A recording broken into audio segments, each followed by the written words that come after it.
Testing. 1, 2, test, test.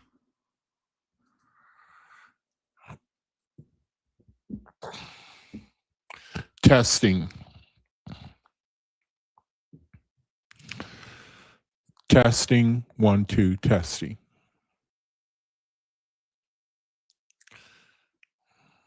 Jehovah, thank you for this opportunity to try to be a light while I'm in this reality, to spread the light, to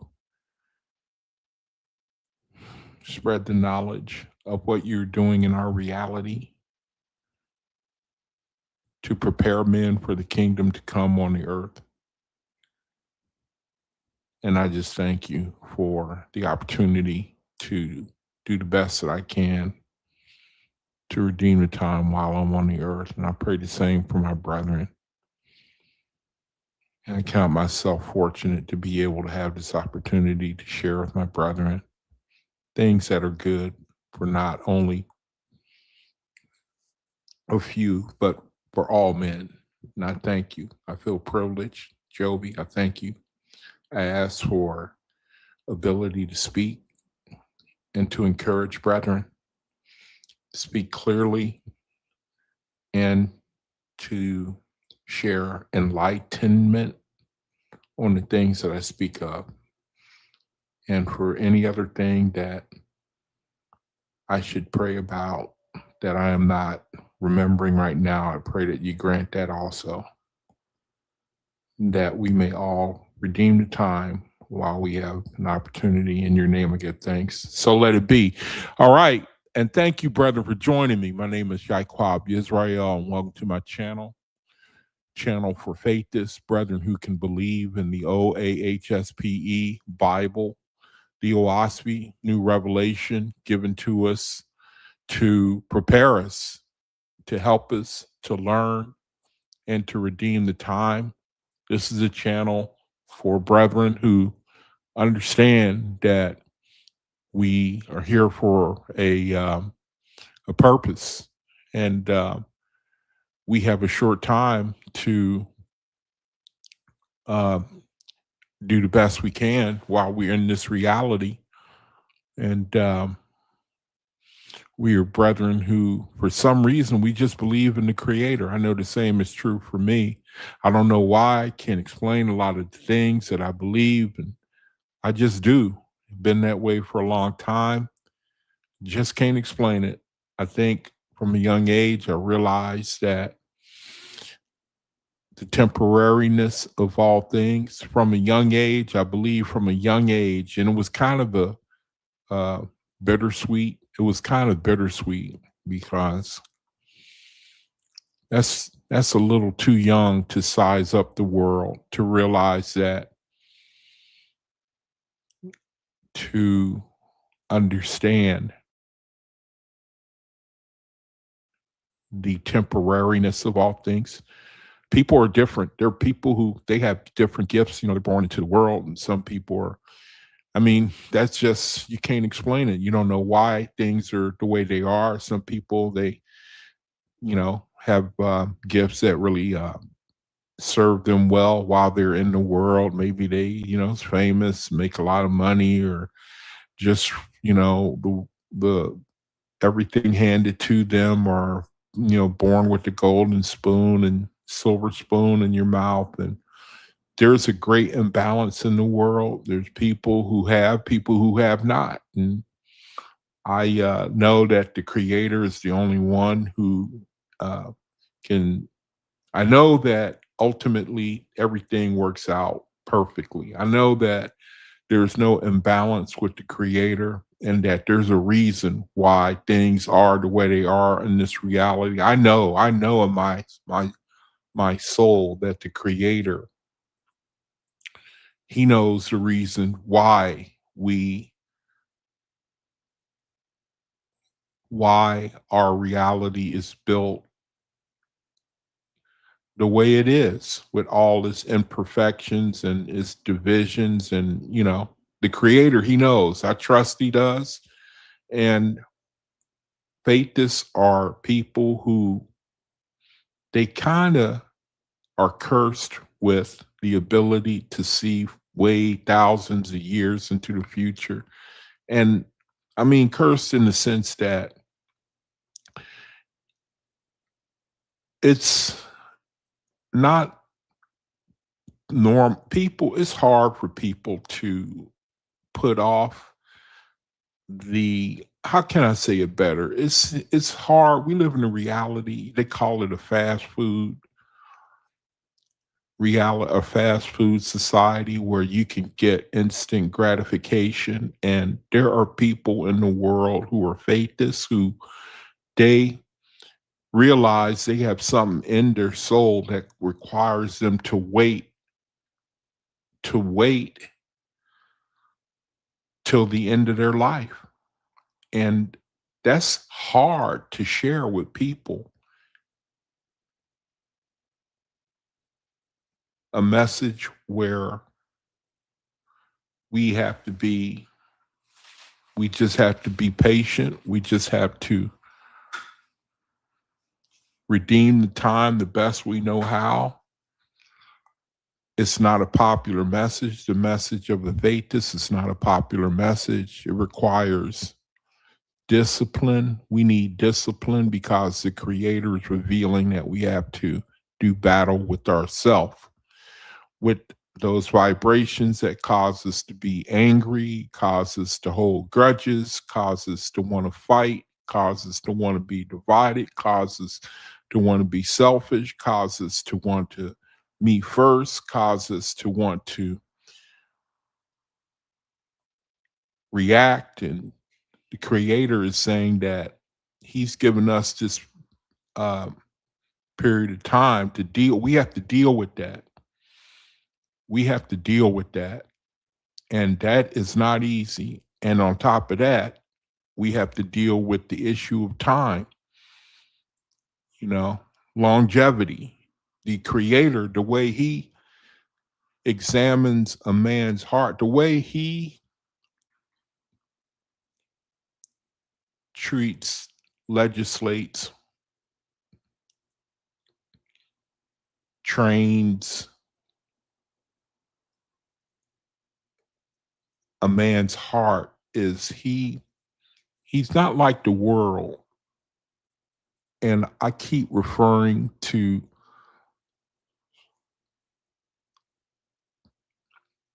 like the system,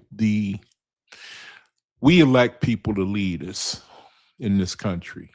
And a lot of countries that have democratic governments they're like that, where they will elect somebody to hold office. Democracies, representative democratic republics, where they elect people to go to office and serve their interests.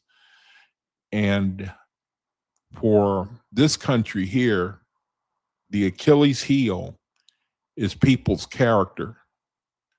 And you can't really get a good read on people's character in the amount of time that we have to size up a man or a woman to see whether or not they're capable of being a good leader. What we're asking people is to have integrity and dignity.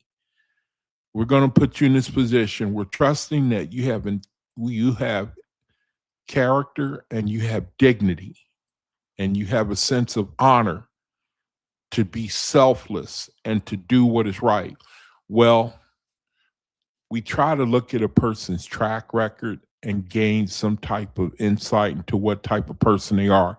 But a lot of people are able to hold out for a few years to build a record and then get into office and then serve their own personal interests. They can hold out. A lot of people can hold out for 4 or 5, 6 years, or even build a record from elementary school up till high school and college, and knowing that when they come time for them to ask the people for their trust, they can point to their record. And a lot of people are able to build a record, and then for some reason they get into position of responsibility and they break bad. They break bad. But the way the Creator does it, He talks about the resurrection. He talks about the second resurrection. He talks about the Ethereal realms. He talks about thousands of years before someone can elevate to become a god or a goddess. And the way the creator, he makes you have a track record of thousands of years to make the different resurrections. If I'm not mistaken, the creator, he waits a long, long, long, a long, long, long, long, long, long, long, long time. And he shapes your character that way. That's what this whole thing is all about. We're in a situation, we on the earth, we got to deal with things that rub our vibration the wrong way. We got to learn a way to think differently so that we can respond differently. The name of the video is When a Parent Kills Their Children. And I know y'all have probably heard about the brother in, I think, Louisiana.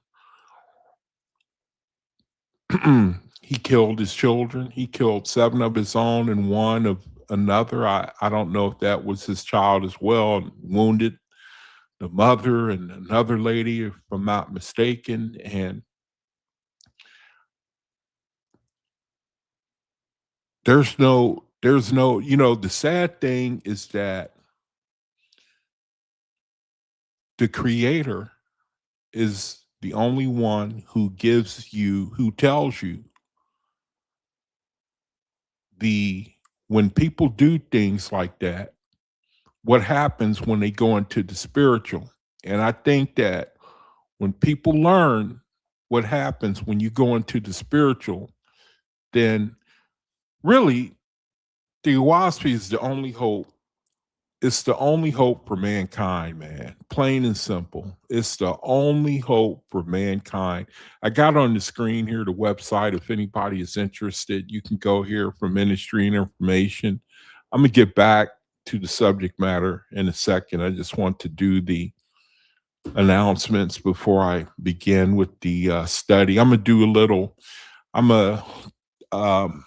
talk about the title of the video. I'm going to do a little study on that. And then I'm going to do a reading.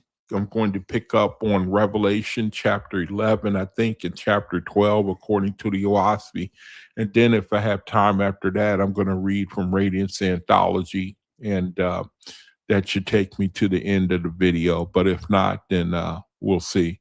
So anyway, here's the site, Universal Faithists of Cosmin. Anybody who is new to the channel, the Faithists we are the pioneers right now. At this time in reality, we're called to lay the foundation for what will be in years to come, which is the Faithist kingdom, which is the Creator's kingdom. This is the new reality. The Faithists, the Cosmin Bible, will be the new reality, the foundation for the kingdom of men, the way we treat each other, the way we live with one another. The world doesn't know about it right now, doesn't care about it. Brethren who are called to be faithists at this period of time are called to lay the foundation. When you think of pioneers, they have to be some pretty stout-hearted brethren, man. When you read and you study about people who have discovered new lands and new territories, and you read about Lewis and Clark and how they discovered the Northwest Territories with that Indian, the Indian native, and the things they had to go through and the hardships. And it's the same way pretty much for Faithists. We're called to be that foundation, and the foundation is usually the most solid part of the house. And we've got our work really cut out for us because we in the situation, man. We can't find nobody we can't get together. I mean, we're like normal church or, building, or we're really fighting this fight isolated away from one another. And I know that the Creator, he has a reason for that. I think everybody who's called to come into being a faithist is for a reason. I think that is for a reason. The Creator is calling brethren to come into the light of this word right now. This is the website again. I wanted to read something. There's something I didn't see on the site that I really like, and if anybody is new to the channel here, to help you to understand what a faith is. I want to read this and give you some sort of idea of what we're all about. I'm going to read this real quick. It says, "What is a faithist? We have faith in the all person, the collective wisdom that is without gender. As faithists, we live by and follow these guidelines inspired by the OAHSPE Bible and the work of John Newbrough." And when you mention John Newbrough, I'm amazed, man, at how the first thing people say is he's a white man. He is a white man who wrote that. He wrote that to keep you in captivity, control your mind. And it's gotten to the point now. If someone comes like that, I don't got no more strength to fight, man. I don't want to hear it. I don't see color anymore. I'm not interested, you know. If you can't understand that we all come from a source, I just don't have the strength no more to deal with people like that. I can't do it. I don't like going in that type of circle. If someone is sincere, then I'll deal with it. But a lot of people like to be contentious and like to, they can't get past somebody's skin color, man. And they let that keep them from wisdom. One of the things about faith is being a faithist. One of the things I see the Creator does, He just gives you irrefutable logic, man. If you can't see the spiritual behind it, you should be able to, logic of the Creator, it should be able to make you, stop you, arrest you, and make you think, man, But that ain't the world we live in. Anyway, I'm reading here. It says, "We understand faithist. What is a faithist is what I'm reading here. This is from the website, the OAHSPE website." So it says, "What is a faithist?" It says, "We understand that supremacy exists only in a weak, fearful mind. We strive to do good works in the Creator's name. We respect others' opinions with understanding and openness as long as their opinions do not diminish the dignity or free will of anyone. We are willing to accept differences from others with no bias. We treat others and ourselves with love and forgiveness. We're kind to our actions and whole being. We give others the freedom we all deserve. It is easy to demand free will, but it is challenging to allow others to exercise their free will. We are able to admit our mistakes and take responsibility for our actions. With these guidelines in mind, it is easier to understand that the foundation of faithism is the study and pursuit of Amaranth and Ahiba. I don't know what that means. Oh, they tell you what it means: divine forgiveness and unconditional love. So, with these guidelines in mind, it is easier to understand that the foundation of faithism is the study and pursuit of Amaranth and Ahiba, which is divine forgiveness and unconditional love. For faithists, the cultivation of Amaranth and Ahiba are essential lessons on the path for soul growth. Many faithists adhere to a vegetarian or vegan diet to reduce suffering, but being vegan vegetarian does not give anyone supremacy. And so, again, this is from the Faithist website. You can go here for ministry and information. Also, in the links, or not in the links, but in the comment section on my, I think I have it on my video here. I listed the link to the brother's Thursday study. You send him an email, he'll send you a link on Thursday when we go live. When he goes live on his Zoom meeting, the brother, he has a prayer meeting where it's a unique prayer meeting. It's I think that's the way it's supposed to be done, man. I think that the way that brother does his prayer meeting it's the way it's supposed to be done. It's on Thursday. It's in the comment section, I think, of my video. The brother, people, they gather together. Somebody says, "Let's pray for this." And then they put it into words, and then they all repeat it 3 times, and then they say it silently. And I think that's a powerful way to send that energy out, man. It's in the link area. You send them an email, and the brother will send you on Thursday. He'll send you the link to the Zoom meeting, and you can join us. And I just think that I just think that's the way to do it, man. You know, they get together, they say they bring up something to pray about, and then they all repeat it in prayer together, and trusting that the Ethereans, are the Ashars, that they'll use it to manifest the reality of it and whatever it is that we're praying about. So it's right there in the, I think it's in the comment section there. I put it in there. So check it out. All right. So the name of the video is When a Parent Kills Their Children. And we all heard about what happened. Oh, I forgot the other thing. If there's somebody here and you are trying to find out about the OAHSPE, then you can contact me. The Unknown Many, they have put together a 6-volume set. The Unknown Many have put together a 6-volume set, and it's created for people with short attention spans. This is it right here, a 6-volume set. And all you got to do is contact me. I'll send it to you for free. As long as you don't take advantage of a brother. I don't claim to be rich. You know, I just believe I'm rooting for the creator. I think that the creator is so powerful. I think that this is the only hope for mankind right here. So this is a supplement. It's for people with short attention spans. And it's a topical survey. You open it up and basically it just shows you scriptures. I guess I could do that right now, show you where what it looks like on the inside before I get to the study here. Just I can give you example if anybody is of what it looks like on the inside. And basically this is what it looks like on the inside. It's got a topic, it's got the verses, it's got where it can thumb through the pages, and you can find a topic that's going to grab your attention.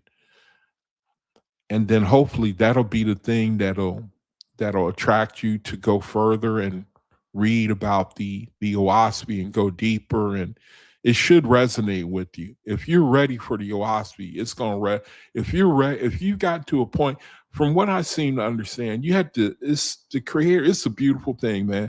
You know, you just have to be ready for this. Their brethren, the majority of the world is stuck in religion, a savior religion. They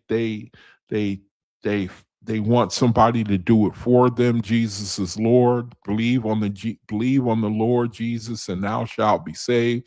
And the whole world, I mean, Mohammedanism, Hinduism, Buddhism, savior religions is what the creator calls them. And the whole world is in bondage to savior religions. And we're in a situation right now where the creator is putting that away. And it's the same thing in life. You know, you grow up and at some point your parents, they tell you to move.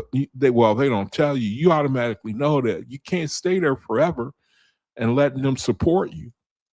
That's the whole thing about what, you know, reality is. It's like we're at a time, the creator gave us, the Ark of Bond, pretty much the creator, he gave us religion so that, you know, we could be strong in morality. And then now we're in the Cosmic era, and he's telling you now he wants us to be strong in knowledge and practicality. That's where we are right now. We got the morality. Well, we should have had the morality down by now, but we keep reading events like people killing their children and fighting and warring, and we haven't gotten it, you know, as a whole. We haven't learned, man. You know, we just haven't learned. This is the inside of the topical study. I'm just trying to show you what the inside of the topical study looks like, if anybody's interested. Okay, so now just get in contact with me. Just don't take advantage of me because I'm sending them out for free. I'm not a rich brother. I just I absolutely must confess though that I get a thrill. I just, for some reason, man, I just get a thrill out of sending out the light to brethren, to anyone who's interested. I can't explain it. I love it, man. But I ask you don't take advantage of a brother because that's not the only thing. I can be contacted, for brethren who are struggling with one thing or another, man. I used to have a food ministry that never really went away. I don't eat meat, but I used to get a kick out of doing what I can. I understand people are struggling. Sometimes, brethren need to reach out. That's our kingdom. We're supposed to, faithists are supposed to, we're not supposed to be reaching. Well, I don't want to say we don't have needs, but we're supposed to be type of people where our hand is stretched out to give to you, to help you, to be selfless. That's really the foundation of the OAHSPE right there. The creator is saying, stop trying to find a way to serve your own interests and serve your brother. That's one of the basic things of the OAHSPE right there. So anyway, I can leave that now. And title of the video is When a Parent Kills Their Children. And we all have heard what happened, I'm pretty sure, And it's one of them things that make you say, man, that's why this has got to stop. This has got to stop, man. We have got this, our way of life has got to stop. I just don't know what, what I mean? It's got to stop. The way that the innocents are getting treated, the way they get treated, not only here, but overseas, these wars, it's got to stop, man. And I really mean that with all my heart. It's just, this is crazy. And this has been going on for who knows how long. It's got to stop, man. And so the reading I'm gonna tell you right now, that's one of the reasons I don't recommend this channel, man. I do not recommend this channel. I do not recommend people watching my channel. If you anything less than sincere about trying to make the resurrection, about spiritual realities, and that's why I don't be talking about, like the video and hit the subscribe button and share it. And no, I'm fine with just if a couple people feel like they getting a kick out of this channel and this helping to enlighten and encourage them, then I like that, But this is gonna be one of them videos. I hope I do it with the decorum that it deserves. This is a sensitive subject. The creator, he don't shy away from it. I'm gonna talk about what he's got to say, and it's gonna hurt, man. It's gonna hurt. That's one thing about the OAHSPE. I remember there's a part in the Bible where it says, do y'all remember the part where it says, let me see.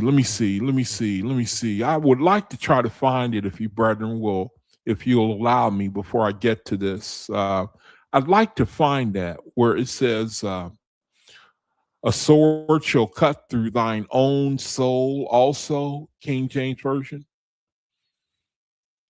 I'd like to find that. That's one thing I've learned. It's like, as you go along, the Bible, it just keeps opening up more and more. Now, the verses in Luke chapter 2, verse 35. Now, let me, let's try to give it a little bit of context.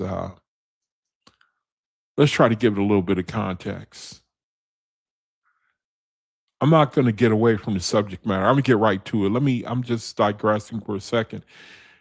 Here it says, and Simeon blessed them and said unto Mary, his mother, behold, this child is set for the fall and rising again of many in Israel, and for a sign which shall be spoken against. Yea, a sword shall also pierce through thine own soul also, that the thoughts of many hearts may be revealed. Okay, we can't get much from that.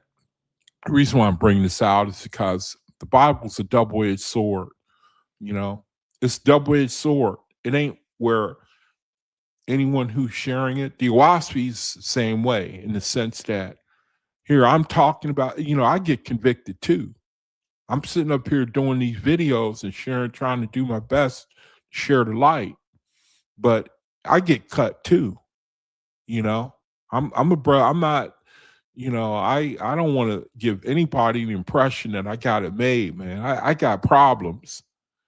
I mean, I'm dissatisfied with doing battle with the Tetracts. I feel the Tetracts get the best of me a lot of times. The Tetracts, the lower vibrations, the afflictions of life, the things that make you evil, make you want to lash out, make you want to get revenge, and I don't like my progress sometimes, and so the WASPE, you know, you just cause you're ministering in it, it don't mean that you're home free. You get cut too. You sharing it with somebody, and so anyway, the video is going to be it's going to hit hard. Now here we have the situation: the brother, for whatever reason, he killed his children. All right, 7 of his own, I think 1 of another from another woman, if I'm not mistaken. That's a crushing thing. I'll spare you. That's a crusher, man. Now, at a time like this, the world needs to know what the creator has to say spiritually when things like this happen. I think that sometimes people, they like to grieve, and we should grieve, man, but we should also learn so that we don't keep making these mistakes. We ought to learn. We ought to learn, man. I'm not really interested in, I don't like I don't like making the same mistake over and over again. That's one of the things about the creator that you you have to really appreciate. We got the light, this newest revelation. He opening the libraries of heaven. He telling us what's in our heart. He telling us about the things we can't see, the forces that are up against us spiritually that we can't see. But the problem is that the beast kingdom at this time, the grip that it has on the world it's just too strong. It's going to get broken. It's already in the process of getting broken. But right now it's still strong to where we can't, like, you go to this place right here on the screen, and maybe it's not the time to be talking but them about the OAHSPE. This is not the time. I don't think it's the time. I mean, their hearts are soft. I would, towards spiritual things, I would believe. At the time, that's one thing about like funerals that it seemed like that's a good time. People's hearts, they got soft hearts, man.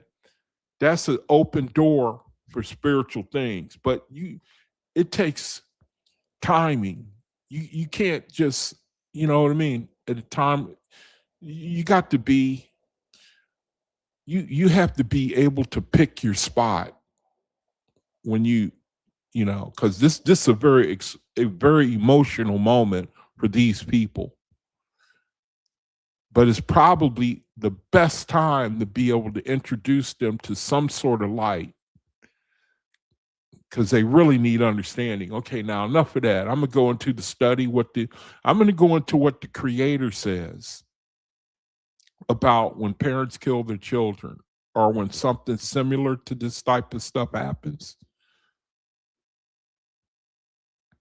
So let's go ahead and go into what the creator has to say. And again, man, it's going to be a pretty hard hitting video today. I'm going to just do the best I can. Hope that the creator gives me wisdom.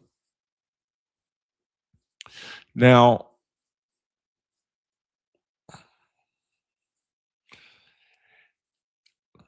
it says, The OAHSPE addresses the tragedy as you would expect, man. The creator, he doesn't run from situations like, oh, that's just too deep. I ain't going to comment on that.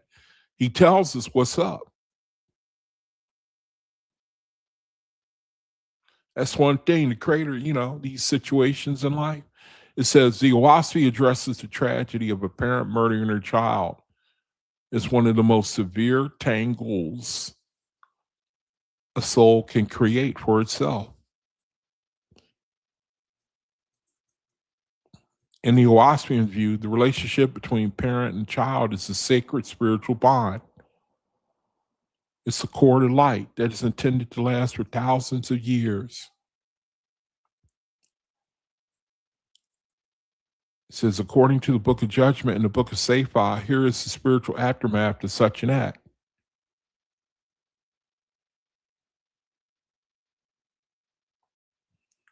The severing of the cord of life. It says, OAHSPE teaches that parents are the divine gardeners of their children's souls. By taking the child's life, the parent has not only destroyed a corporal body, but has violently severed the spiritual connection that was meant to facilitate the child's growth. This creates a spiritual vacuum or a dark vortex around the parent.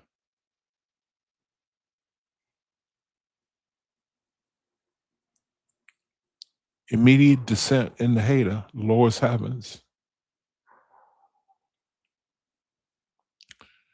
It says, upon death, such a parent does not go to a place of fire, but a place of profound darkness and isolation.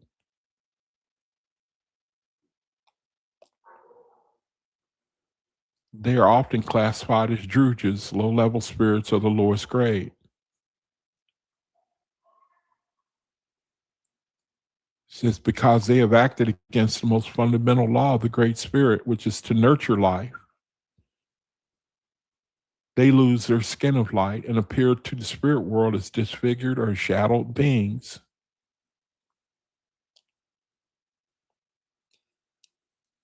The law of the eternal shadow. A parent who murders their child is chained in spirit. A parent who murders their child is chained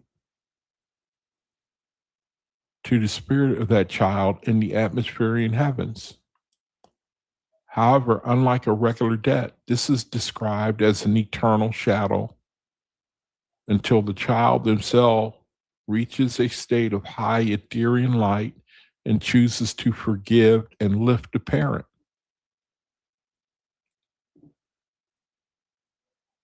The parent must witness the child's growth in the spirit world from a distance, feeling the weight of the life that should have been.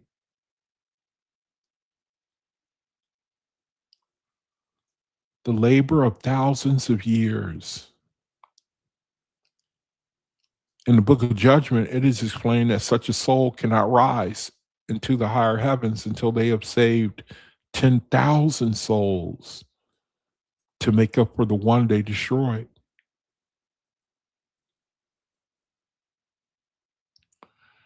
They are placed in labor colonies in the lower heavens.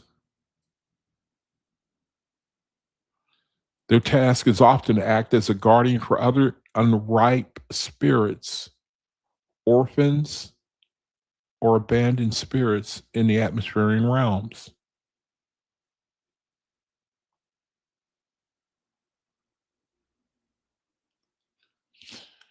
I think the guy said that his wife was thinking about separating from him or something.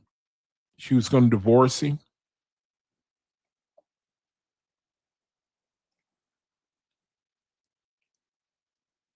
They must serve as a slave of love to others for many dans, 3,000-year cycles before their own vibration becomes light enough to move toward the etherian realms.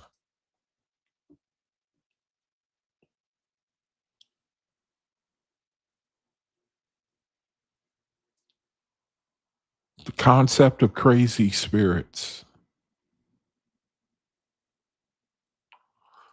OAHSPE knows that parents who commit such acts often enter the spirit world in a state of insanity. They are so overcome by the horror of their own deed that they cannot recognize the light.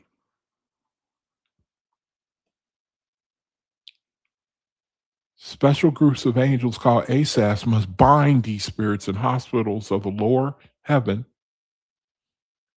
the Hayden realms, to prevent them from wandering back to the earth and obsess other mortals with the same dark impulses.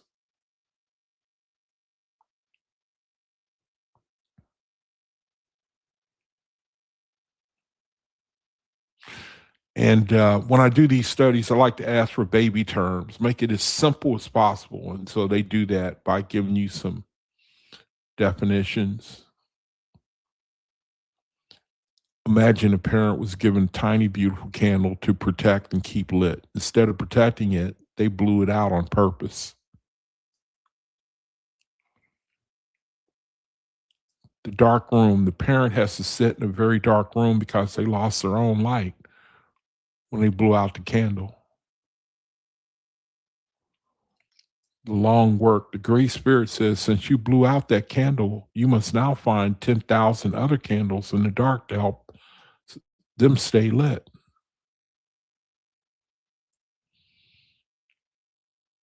The waiting, the parent has to stay in that room for a very long, long time until they have helped so many people that their heart becomes soft and bright again.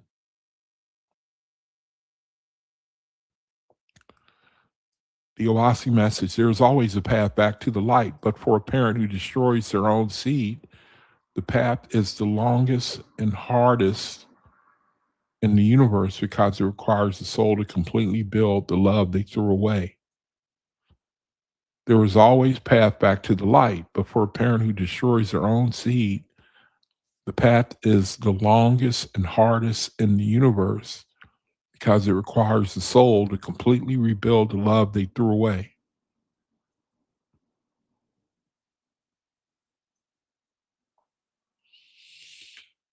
And so, what I wanted to do now, I forgot to do it. I wanted to read the OAHSPE. I wanted to read what the OAHSPE it has to say.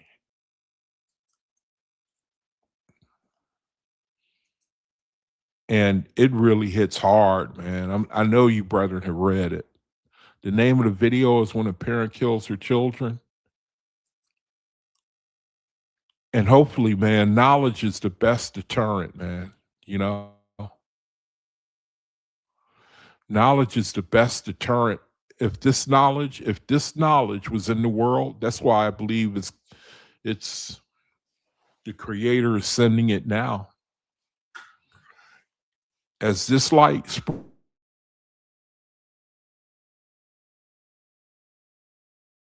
the gravity of their actions like this, it will put an end to these type of things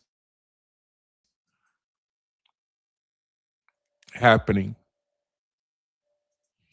Now, what I wanted to do is look at um,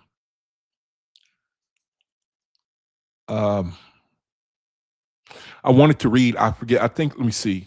Um, Book of Knowledge. I think it's a Book of Knowledge. I'm going to find it. And I wanted to read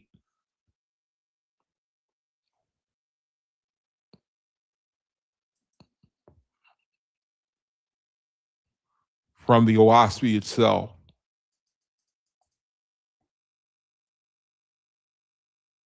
I think this Book of Knowledge, chapter 6. So just bear with me. I'm not looking at the chat. Or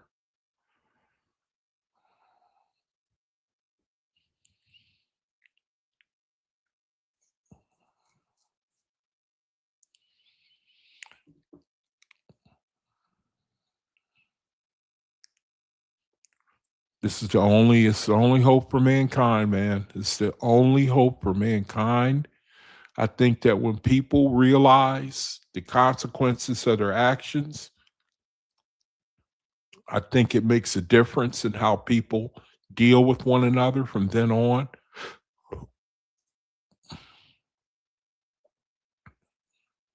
I had it up and I got rid of it. So bear with me, brethren. I want to read from the OAHSPE.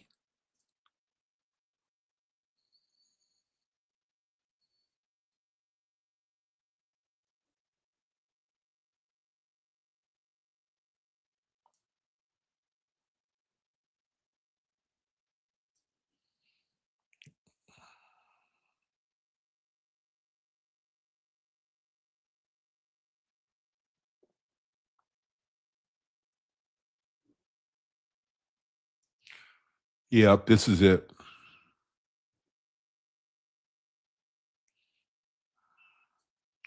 Actually, I'm going to read the whole thing. It's going to get down to the departed innocence, children.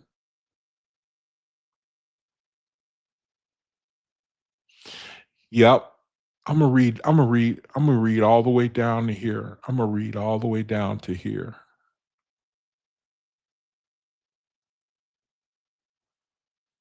I'm gonna read this whole thing. It says, therefore, to him who would improve his place in heaven while still mortal,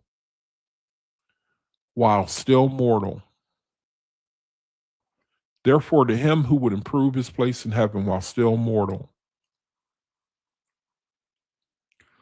the light of the following truths would be manifest to him, made known to you who would know, who wish to know. Let him, on the other hand, shut himself up. Let him, on the other hand, shut himself up in denial, saying, I defy you to prove the matter, and he shall not be enlightened. So it's like, if you want to challenge it, then stay unenlightened then. Stay ignorant then. If you don't want to know, then have it your way. But if you want to know, let me tell you.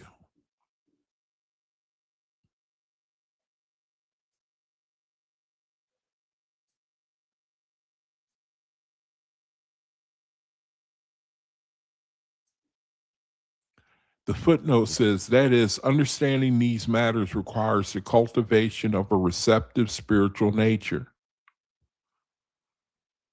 For until then, he will be incapable of perceiving, and that is because his attitude shuts out the light. And since enlightenment is not force, but is a matter of maturing,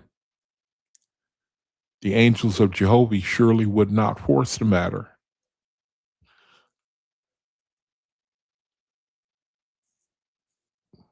Until a person is ready. Until they're ready.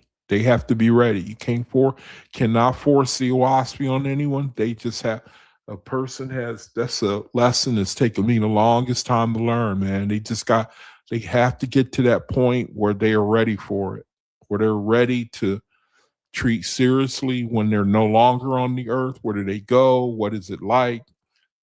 We've got to a point now, the creator done brought us to the cosmic era where we've been taught morality. So now it's time for us to learn true spirituality, the libraries of heaven. But it's a choice. Until we make that decision, the creator don't force nobody. Therefore, in the testimony of Jehovah, speaking through spirit, yes, and by the spirit of man, quickened is set forth. As man lives on earth requiring perfections or imperfections in spirit, so will he enter the spirit world at death. So the same mindset that we have now, we take it with us. Death is a severing knife that separates the corporal man from the spiritual man. The former returns to the earth, but the latter survives and in time rises upward. By death, man suffers the loss of companionship of mortals, but is quickened and united with those he loved before. But we see our family again. We are united with those we loved before. A new world is open to him, full of light and splendor, fitted to his spirit, even more glorious and real than the corporal world was to his mortal part.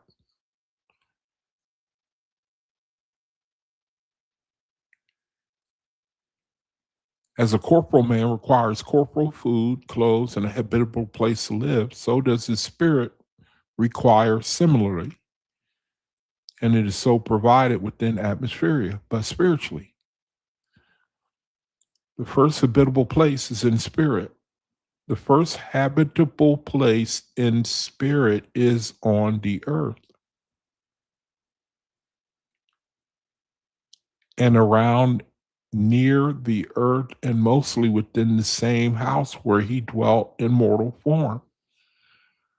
But his spirit is subtle and moves, not as corporal things move, but as having power and presence with friends and kin at remote distances, as if all was in one place. For such is the nature of the spirit world. So it's like you're in one place, but it's like you're all over the place. It's like I'm here in Arizona, but I'm in Cincinnati, Ohio at the same time. You know? Spirit world. How does that work? And you have influence?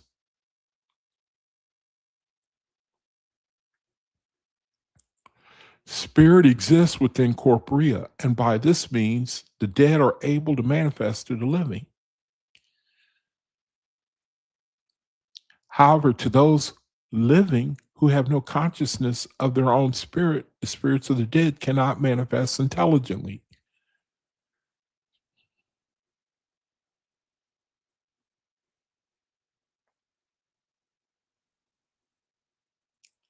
For a mortal to be conscious of his own spirit, it must transcend his corporeal senses.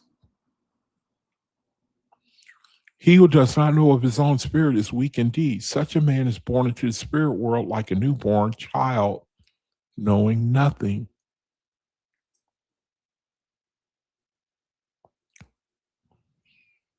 All men born into spirit life die imperfect, ignorant, and weak, depending on nurses, guardians, and doctors.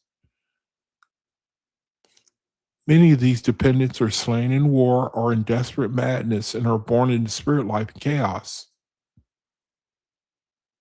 Some will not leave the battlefield. To the long suffering and to the weary who are upright of heart, death is the doorway to a world of bliss, rest, and love. How do you like that? To the long suffering and to the weary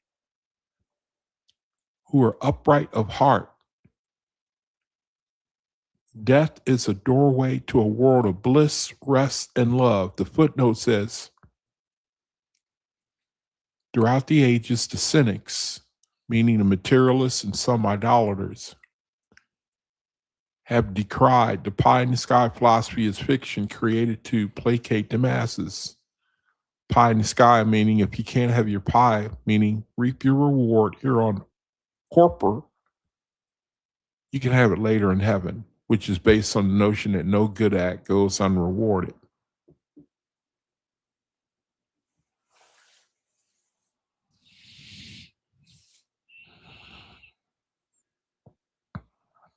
Cynics.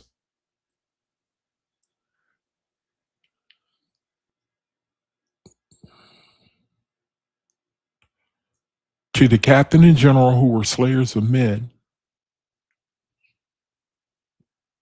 death is a doorway to where ghastly wounds spring up before them and frenzied maniacs cry out for vengeance.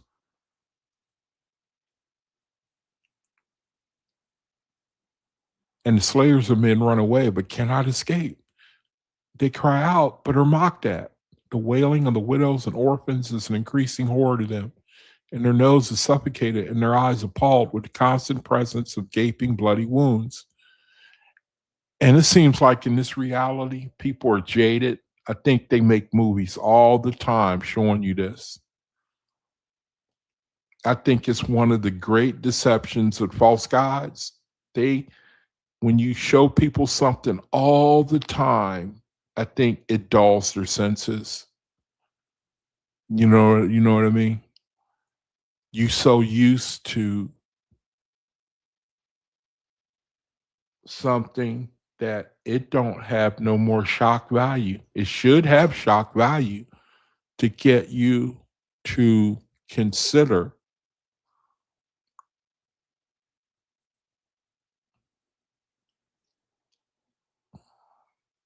There are situations in life that should have shock value, man, to get you to freeze, to stop. And it seems like, false gods, I know their agenda is to keep their heavens populated. That means to keep people serving their lower nature, serving the tetrarchs. They want to keep their kingdoms populated. That's how they do it. Keep people serving the self, the ego. They want to keep their kingdoms populated.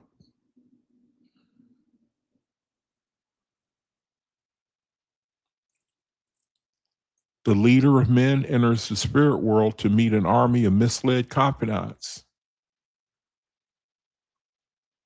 And his tricks and falsehoods are like soiled and spotted garments to hide a blackened heart. He turns away, but the mirror of his past deeds hangs up before him. This brings to mind something I want to share with y'all. I'm going to digress for a second, but it comes to mind. I want to share it. And it has to do with the deception of the current reality. I was watching a video and it was explaining to me how people, they use the stock market, And he was explaining it. I'm going to try to explain it to give you an idea of how people manipulate to their own advantage, how people have gotten so sophisticated, and most people don't know how the well-to-do, how the moneyed people, how they are doing business nowadays. The leaders of people, how they do business nowadays, how they are serving their own interests. It's just so evil, man. In the stock market, they have something called futures. And then they have, let me see if I could put it in like baby terms. It's like, I have a store, right? You come in, you say, let me have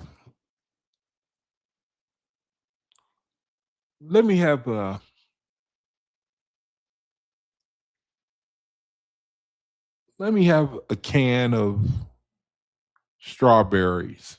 Let me have that can of strawberries. And then I say, okay, that'll be $8. And so you paid $8, you walk out, right? And then somebody else comes in and they say, hey, look, man, I'll make a deal with you. If that can of strawberries is still $8 a year from now,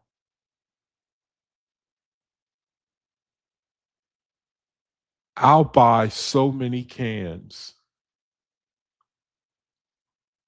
but I'll buy it at this price. That means that if the price goes down,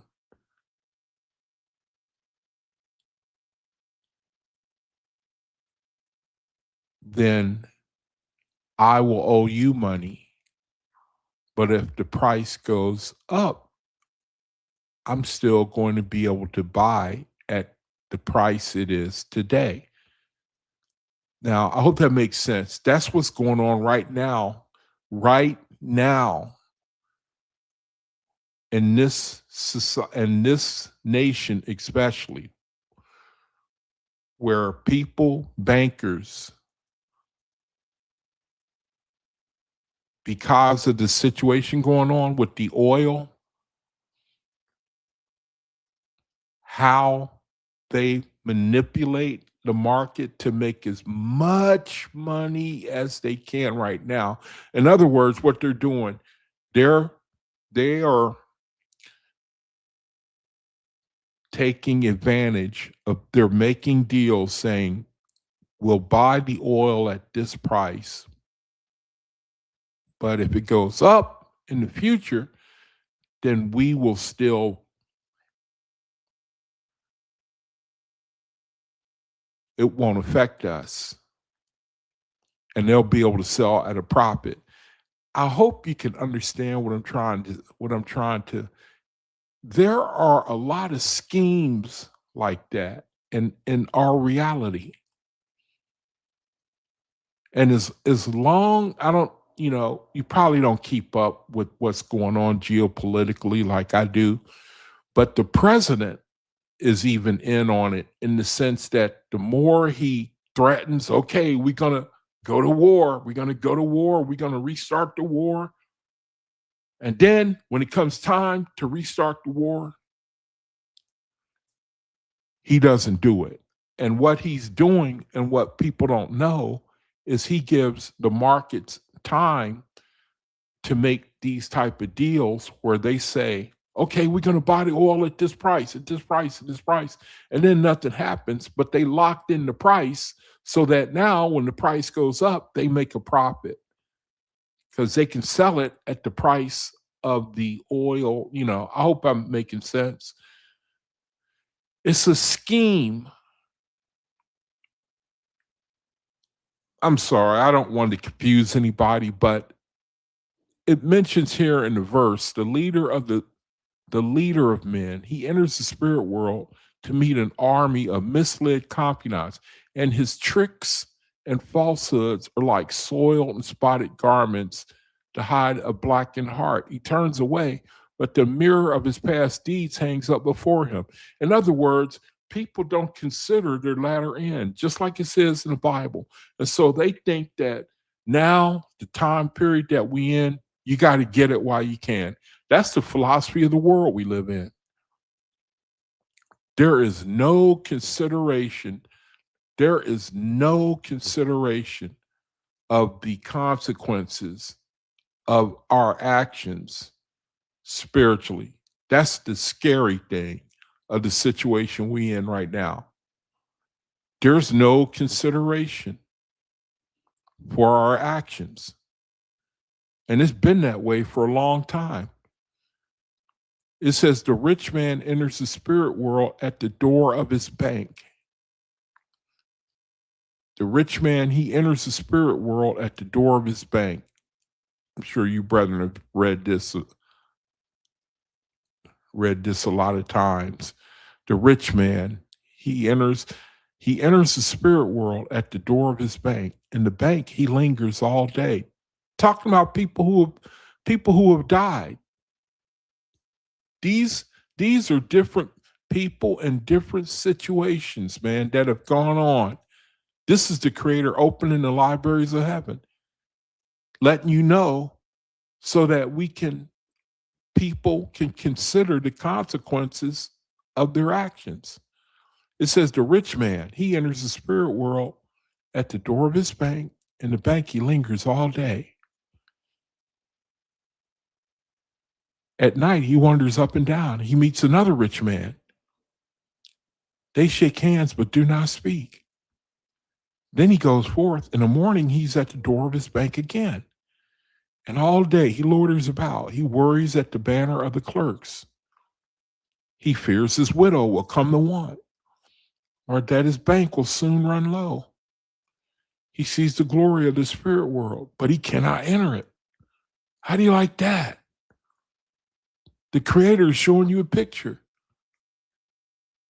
One day he worked at the top of a skyscraper, and then he got hit with a heart attack. And the next day he's back at the skyscraper.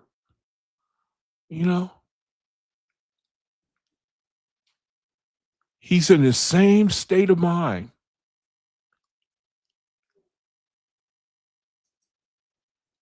He sees the glory of the spirit world, but he cannot enter it. He says, wait a minute. Hey, I'd like to go over there. I think I'm going to go. I'm going to buy that building over there, man. I'm going to get. And he goes to buy it. He says, oh, nope, sorry. This is for some people, but not for others. Well, how do I join?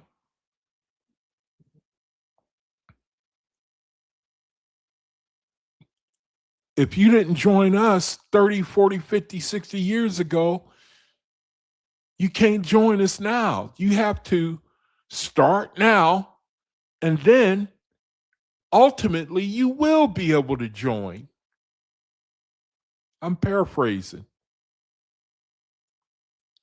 Meanwhile, the servants who wash his clothes, they stand fairer than he.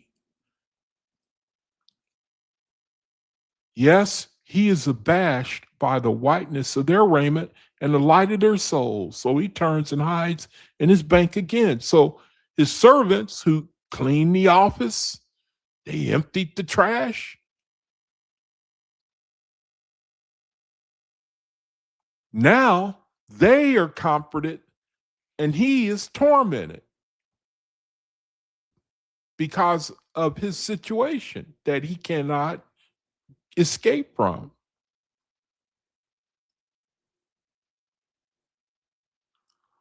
But lo, the spirit of him who is dead sucks out the spirit of the wine and leaves him distracted still. So it seems like it's jumping here. So we go to the footnote. It says there was a gap in the copy. Okay, so because this seems like it's going right to a whole nother explanation. It says there was a gap in the copy of the OAHSPE here, which contained one or possibly more examples, where verse 16 seems to be the end of a description of one who in mortal life was a drinker and lover of alcohol. Yeah, so it kind of jumped here. But you can get the idea that is saying, but lo, the spirit of him who is dead sucks out the spirit of the wine and leaves him distracted still. So someone who was a drunkard or drinker. Another dark chamber opens. A dealer in wines is dead, one with fashionable home and wife and daughters, high aspiring as to corporeal values in society.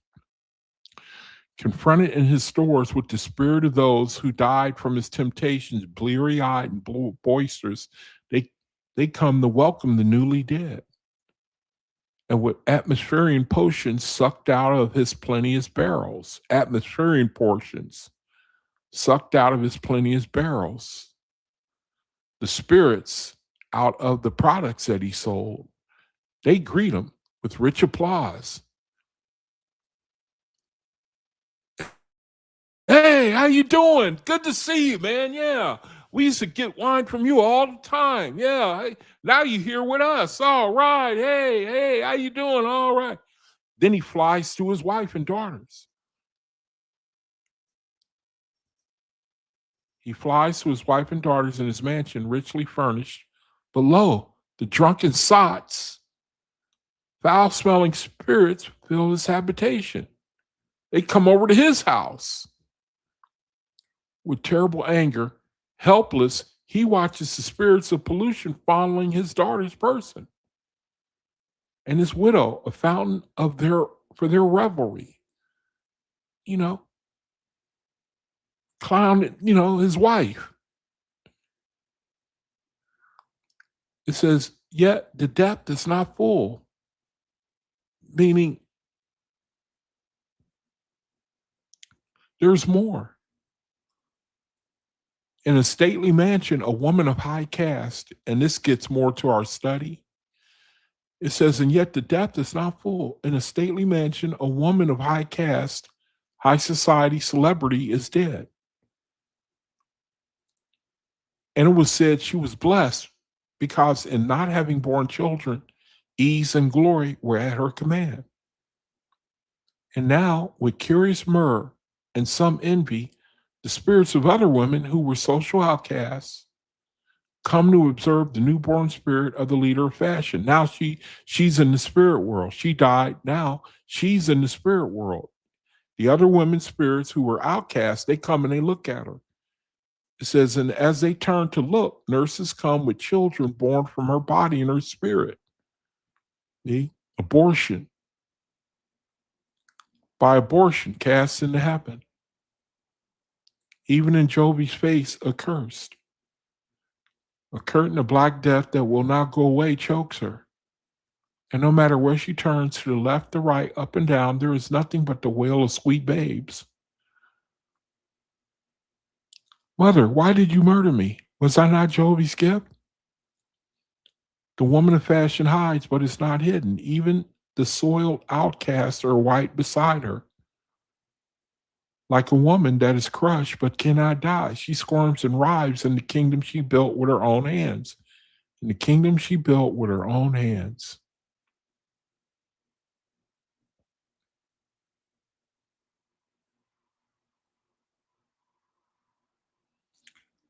Life after death.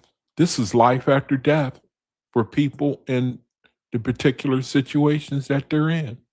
This is life after death, man. Plain and simple in detail. And basically, your conscience stays with you.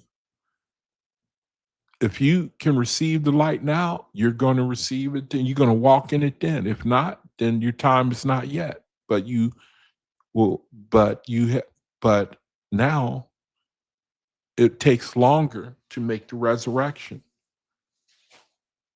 It's going to take longer to make the resurrection. And that's okay with a lot of people. It's okay with them, but that's because they don't know this, the stuff that we're talking about right here. This is the only hope for mankind. But when men know,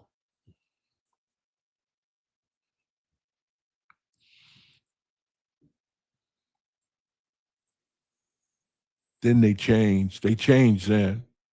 So I'm not going to read the rest of this. It's basically giving you more situations of people and what state they were in and what happens to them when they die. There's what their situation is. They keep their mindset. They're still in the same mindset. And from what we read earlier, it's a more glorious place. Correct me if I'm wrong. But the spiritual, it's a more the afterlife. It's more glorious than the earth. But their minds don't change.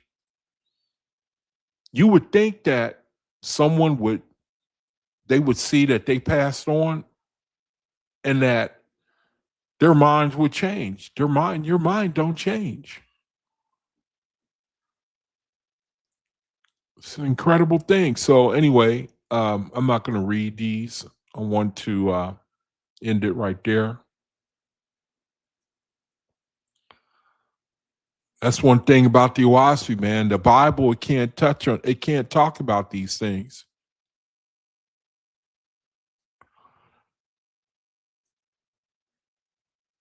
So I'm gonna go ahead and end it right there. I just wanted to deal with this because the brother, he killed 8 of his children.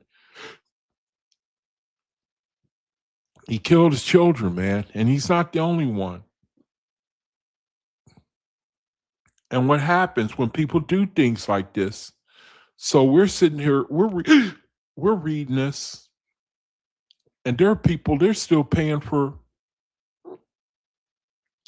these types of sins hundreds and thousands of years later. I got the hiccups. Oh man.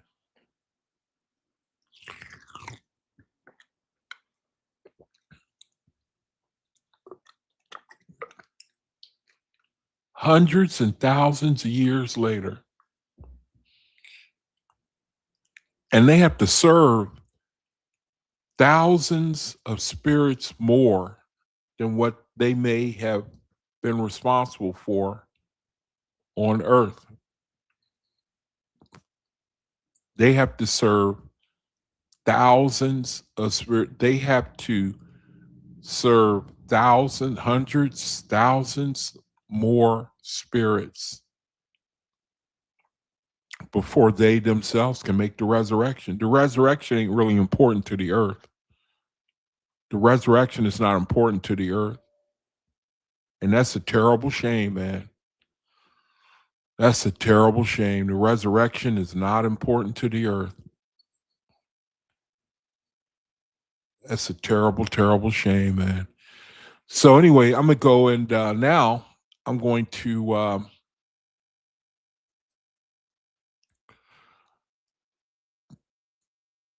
go into Revelation chapter 11 and chapter 12.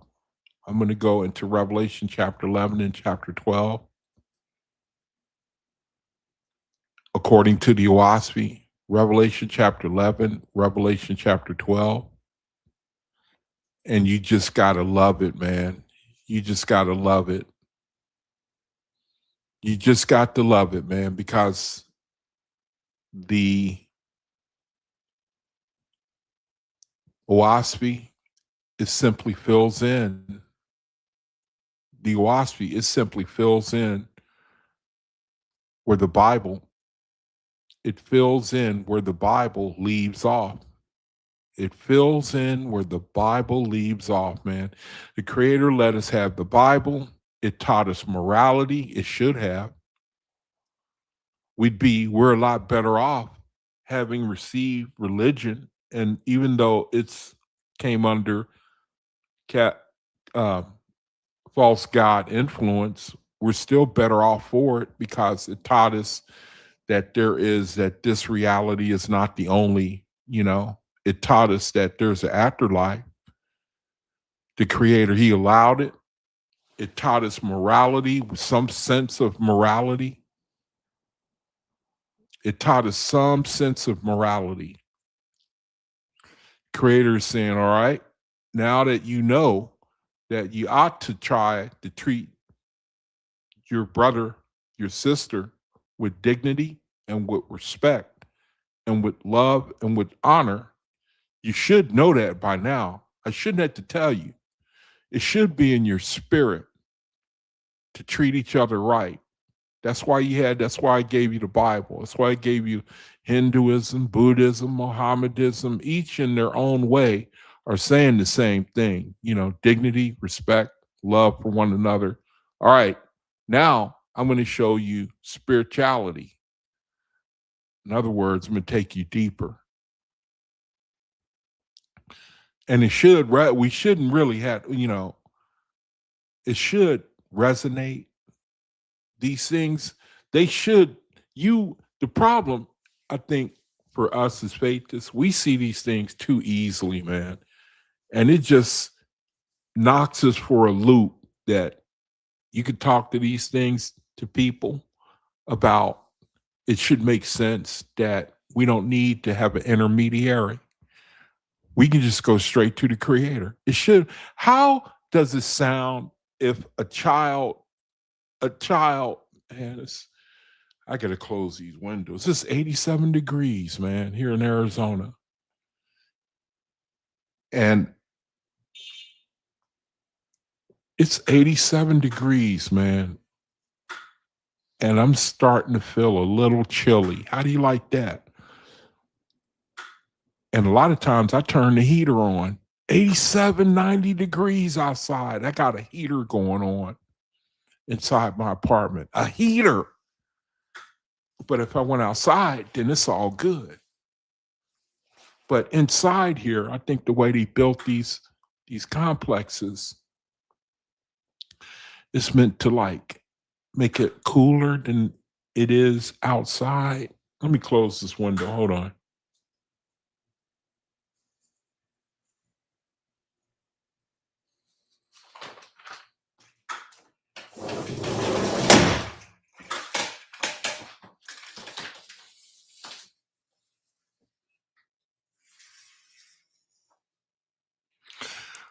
When you get people in a power chair, they can't move their blood. So they get colder easier. That's one reason why I moved down to Arizona. It's just like heaven for me, man. It's real hot, and I just love it, man. I love it so much, except for when I'm indoors.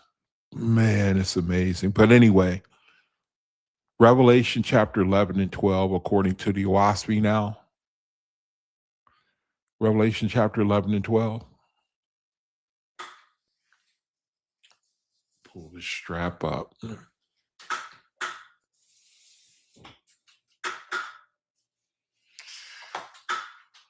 Oh, boy.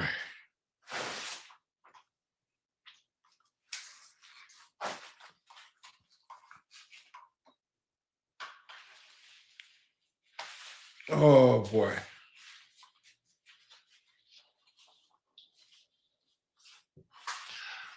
I'm sorry. I'm doing something.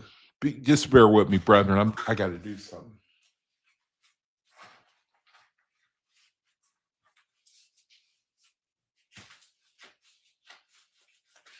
Okay, there you go. All right. Revelation chapter 11 and 12.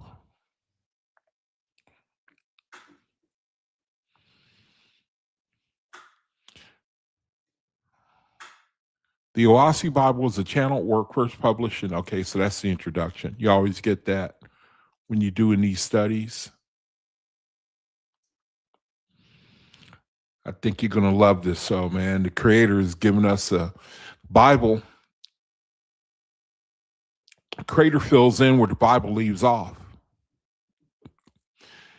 And Revelation is a big, big mystery, man. You know, like if we did a study on the seven trumpets, you would be able to see the spirit clearly, man, of the world and the spirit of the Creator. Like if you read seven trumpets, the false gods, they interpret it as all gloom and doom, man. Gloom and doom, man. The seven trumpets. Oh, he sounded, and a third of the rivers and the waters turned to blood, you know. But when you turn to the Creator, when you read the OAHSPE, it's all good, man. There ain't no tetracts with the Creator. The trumpets is all for the dissolving of false god kingdoms. We'll get into it at some point. Let me go ahead and read this. I don't want to get off. Let me share this because this is a real, real blessing to read this. You translate the Revelation, you translate it according to the OAHSPE. Watch the understanding you'll get out of it. Check it out. It says, here's a summary in chapters 11 and 12 of Revelation through the lens of OAHSPE and theology. Revelation chapter 11, the two witnesses. Check this out. Now, you know how Christianity, see, check this out. I can show you. Let's look at something real quick. Check this out.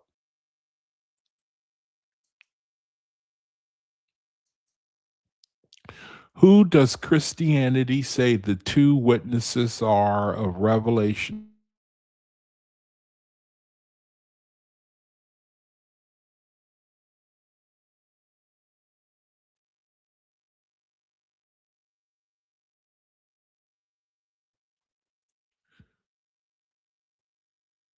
See, look at that. Christianity generally interprets the two witnesses of Revelation 11 as, so people now are looking for Moses and Elijah, right?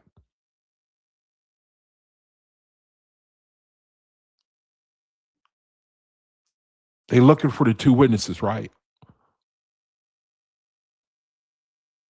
But look at what the creators say the two witnesses are. Check it out.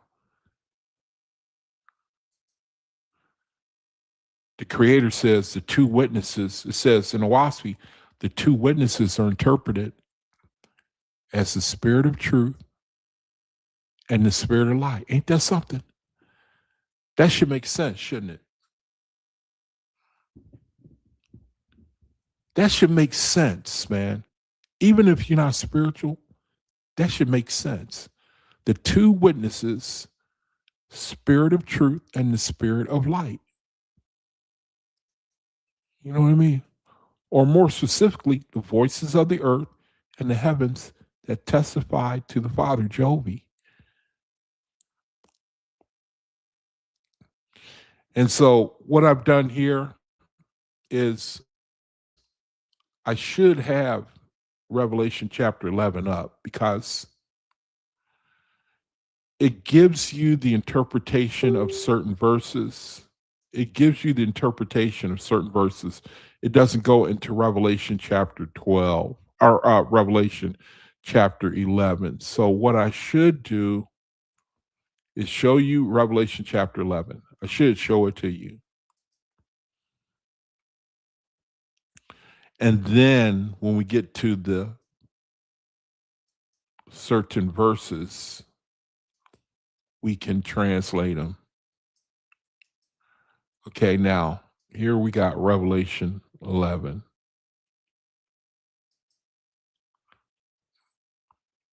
Revelation 11, right?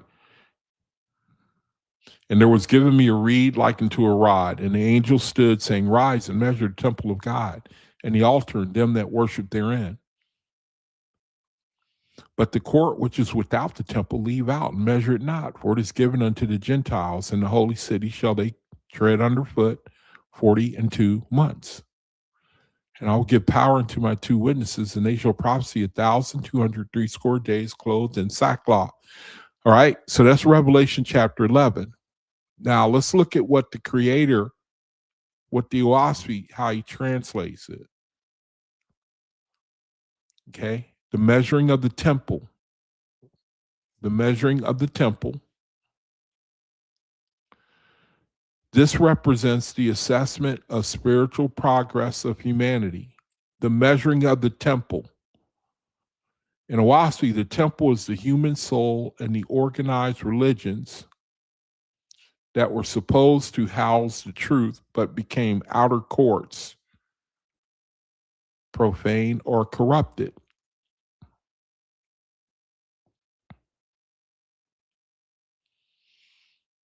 The 1260 days. OAHSPE often interprets time cycles as Danha.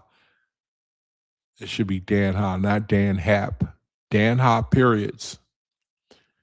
The 1260 days are Danha periods. These days represent a specific era of spiritual darkness, the beast era, where the true light was suppressed by organized priesthoods. So let's look at it again. The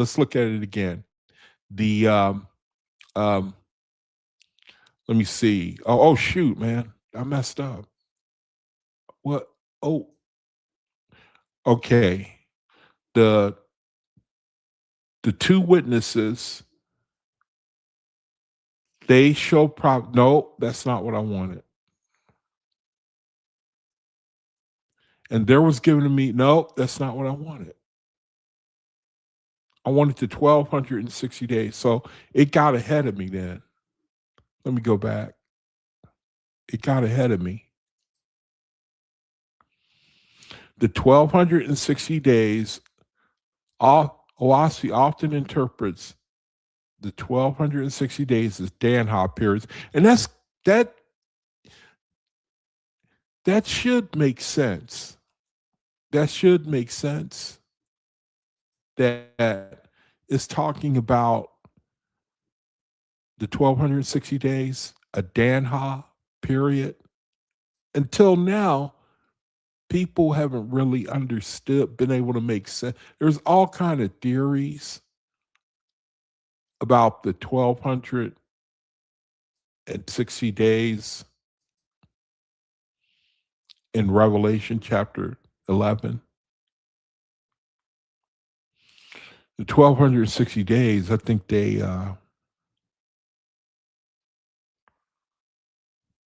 got ahead of me there.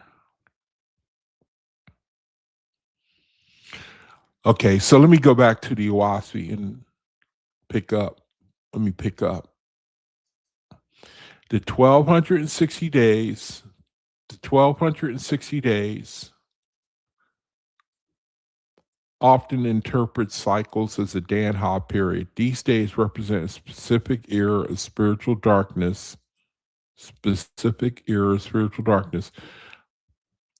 meaning the beast era, where the true light was suppressed by organized priesthoods.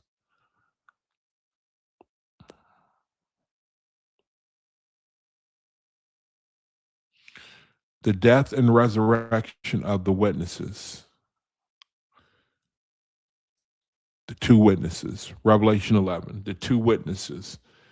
This symbolizes a period when spiritualism and truth were suppressed by the beast, materialistic power, and false gods. Their rising coincides with the dawn of the Cosmic era, starting around 1848. That's talking about us, the two witnesses. For a while, we were in the wilderness where the light was suppressed. But then we stood on our feet again at the dawn of the Cosmic era. We started to stand on our feet. It says their rising coincides with the dawn of Cosmic, talking about the faithists, the spiritualists, starting around 1848, where the ability to hear the spirits is restored to common people. See, I'm going to do a study on inspiration, and I think it's motivate or something. I did a study on, it's interesting when you study how we are inspired. There's subjective inspiration, there is objective inspiration.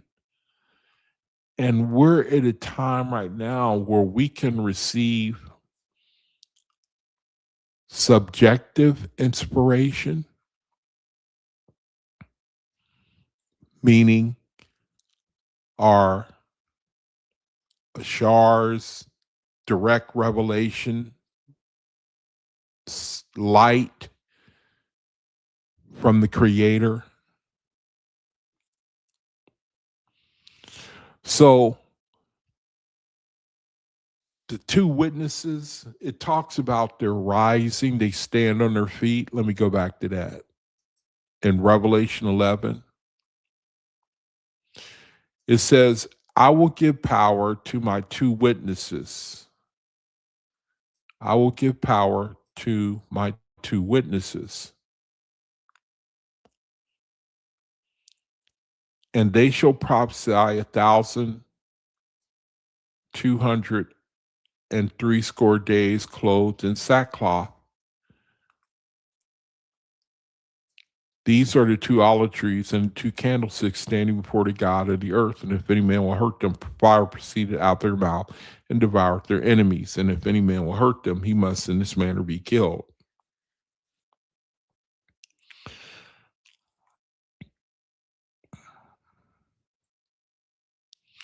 Now, it's not addressing verses 4, 5, 6, and 7.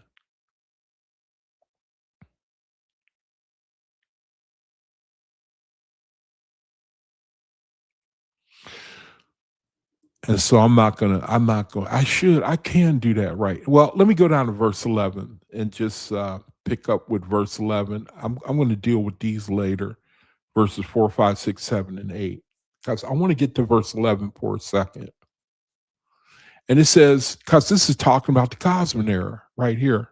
I'm going to get back to verses 4, 5, 6, 7, 8, 9, and 10. I want to jump to this right here because it's talking about the Cosmic era right now. After 3.5 days, the spirit of life from God, the righteous God, entered into them, and they stood upon their feet, and great fear fell upon them which saw them. That's talking about faithists. It's talking about the new light. It's talking about the OAHSPE causing us to stand up now.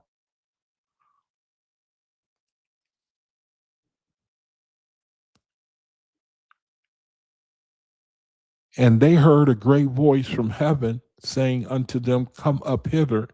And they ascended up in a cloud, and their enemies beheld them. Now, I'm going to do a study right here, right now, on these verses right here, right now. I'm going to do a little study on these verses right here because it has to do with us, really, and how we were dead, the period of darkness, and then we were given the OAHSPE, we were given the light, and then we stood on our feet, and great fear fell upon them that beheld us.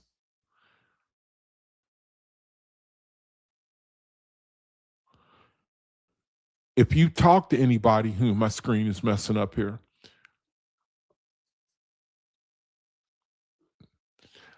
I could be glitching. I don't even know if I'm broadcasting. Let me go to the chat and see if I could be having a problem here. I don't even know if I'm broadcasting. I don't even know if I'm broadcasting. My screen is glitching. Let's see. Okay, am I back now? All right. Okay, let's see. Okay, so I'm back. All right, so let's look at Revelation chapter 11. And let's look at the verses 2 through 10, I think.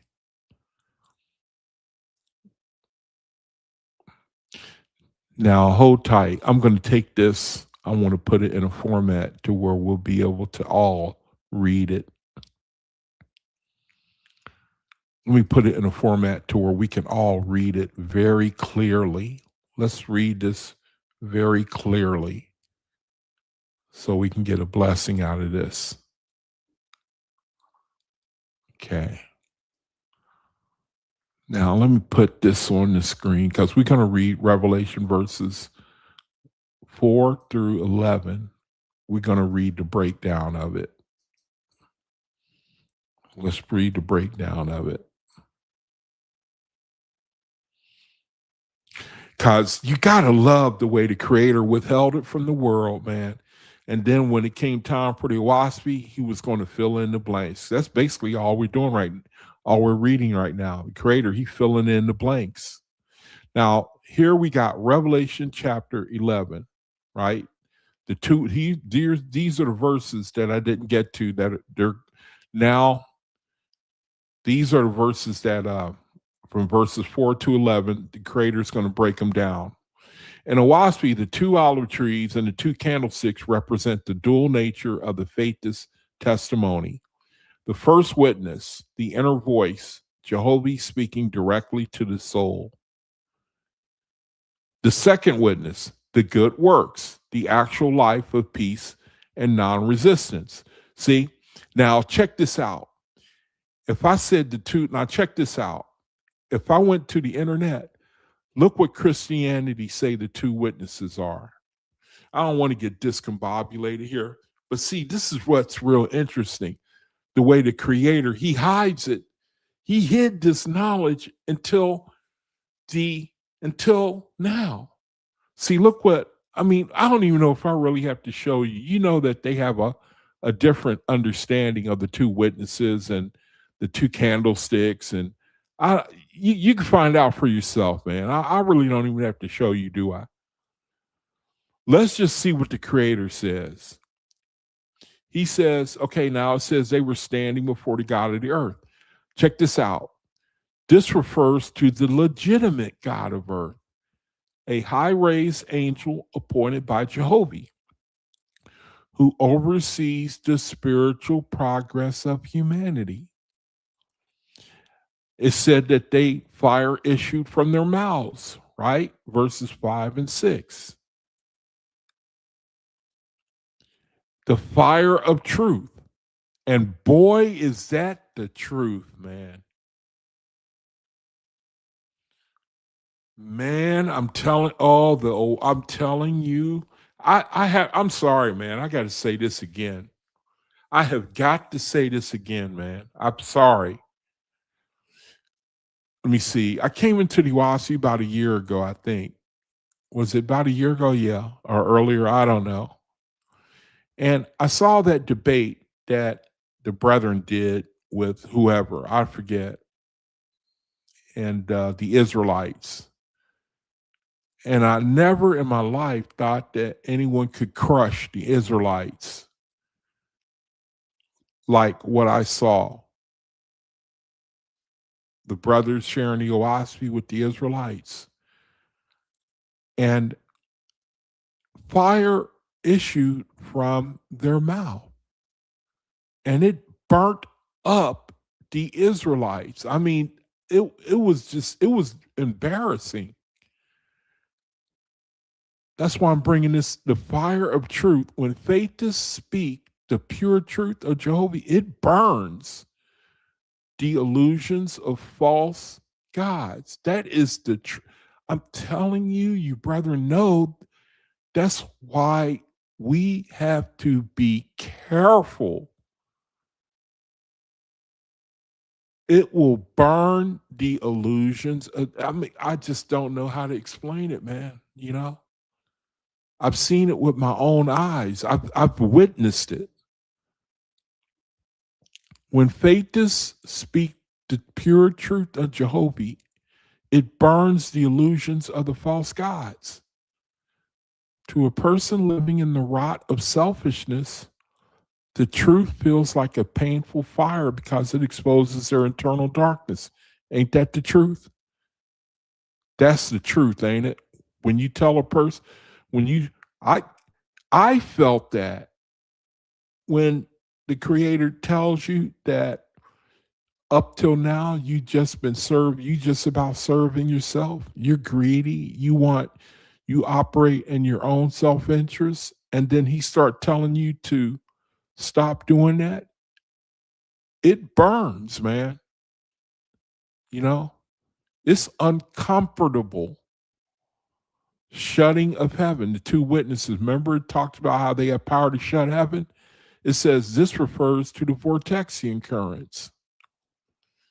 During the time of these two witnesses, the spiritual rain, the inspiration from higher realms is withheld from the wicked, leaving them in a spiritual state of drought, apathy. Yeah, you brethren, if we withhold this word, that's withholding rain. That's what it's saying here. We we we we withhold. We can withhold rain.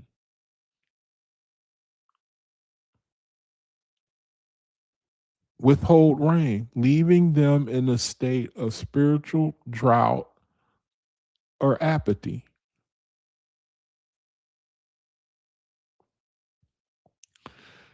And then it talk about verses 7 to 8, the beast from the pit. This is the spirit of selfishness, Uz, and false gods like Deus or Anubi. How do you like the Creator, man? The beast from the pit, man, you know? And if we, I'm sorry, I got to do it, man. I got to show you something. Look at it. Look at here. Let's look at it. Who does Christianity say the beast from the pit is in Revelation 11? Now, look what they say. In Christian theology, the beast from the pit in Revelation 11 They say it's the Antichrist. And it's kind of, you know what I mean? You can, it's kind of harmonizes, but they, they, the, the false gods, they point people to an unknown entity. You know what I mean? Whereas the creator, he tells you specifically who the beast of the pit is. See here, the Antichrist, Satan, synonymous. You know what I mean? The evil is an very oblique kind of definition. You know, in other words, just leave you hanging to your own imagination. Whereas the creator, he tells you specifically. Let me get back to where I was.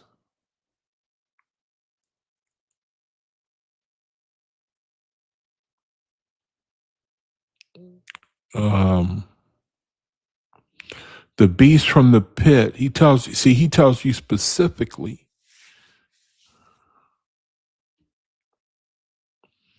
The beast from the pit is the spirit of selfishness and the false gods. No, wait a minute. Did I mess up?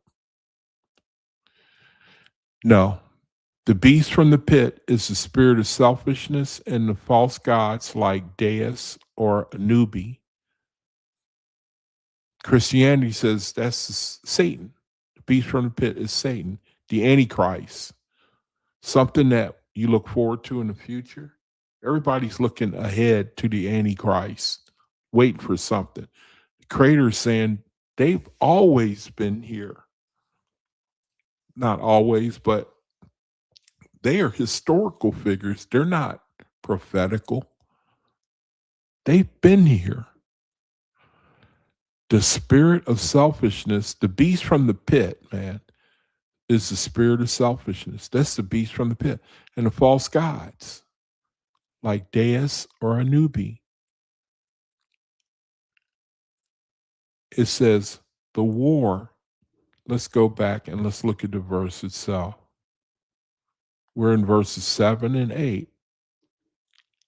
Verse 7 and 8. It says, and when they shall have finished their testimony, the beast that ascendeth out of the bottomless pit. And I think that this is talking about the lawgivers, if I may digress.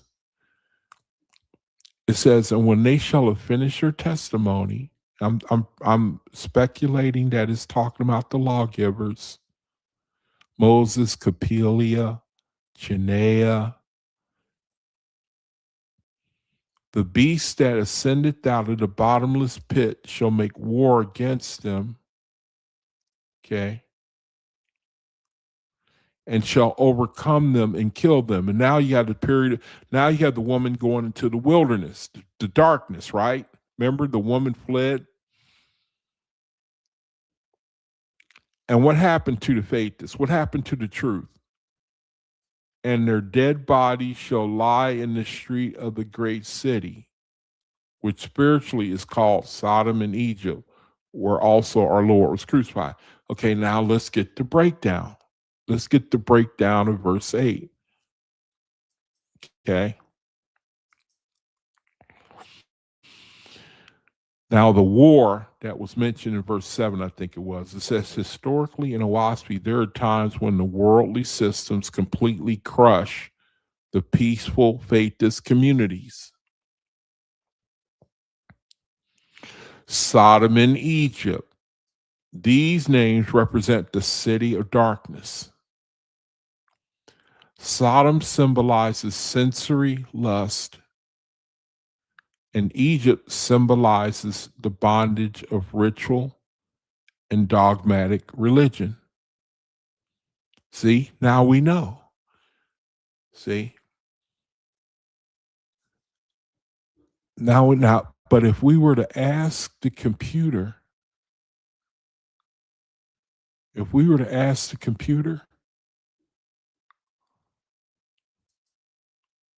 What does Sodom and Egypt represent in Revelation chapter 11?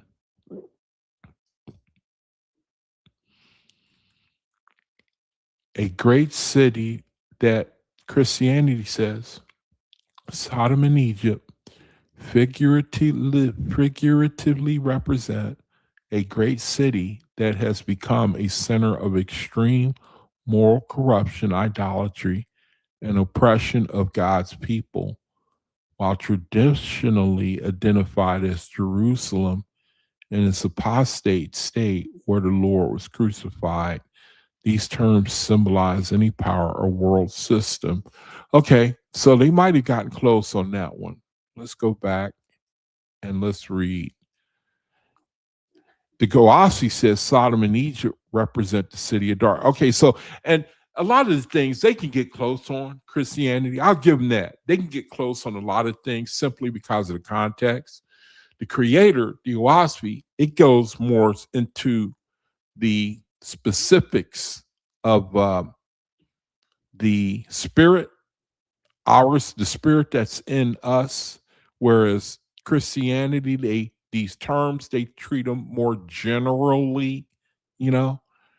Again, see, Sodom and Egypt in the OAHSPE terms, city of represent the city of darkness, but then it goes more specifically. It says Sodom symbolizes sensory lust. Remember Sodom and Gomorrah? And Egypt symbolizes the bondage of ritual and dogmatic religion, like churchianity, religion, Egypt. Egypt is still highly it's like, you know, the source of the worship of, you know, people like to go, they like to talk about Egyptology and, you know, great sources of learning, you know, Alexandria Library, Egypt. Ritual and dogmatic religion. The witnesses are killed, meaning the faithists. Faithism, the witnesses, the spirit of life and truth are killed when the world stops listening to the inner voice and ignores the path of good works.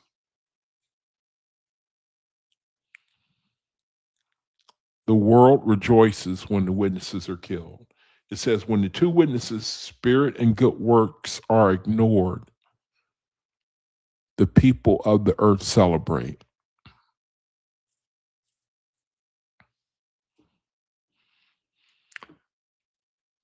The torment,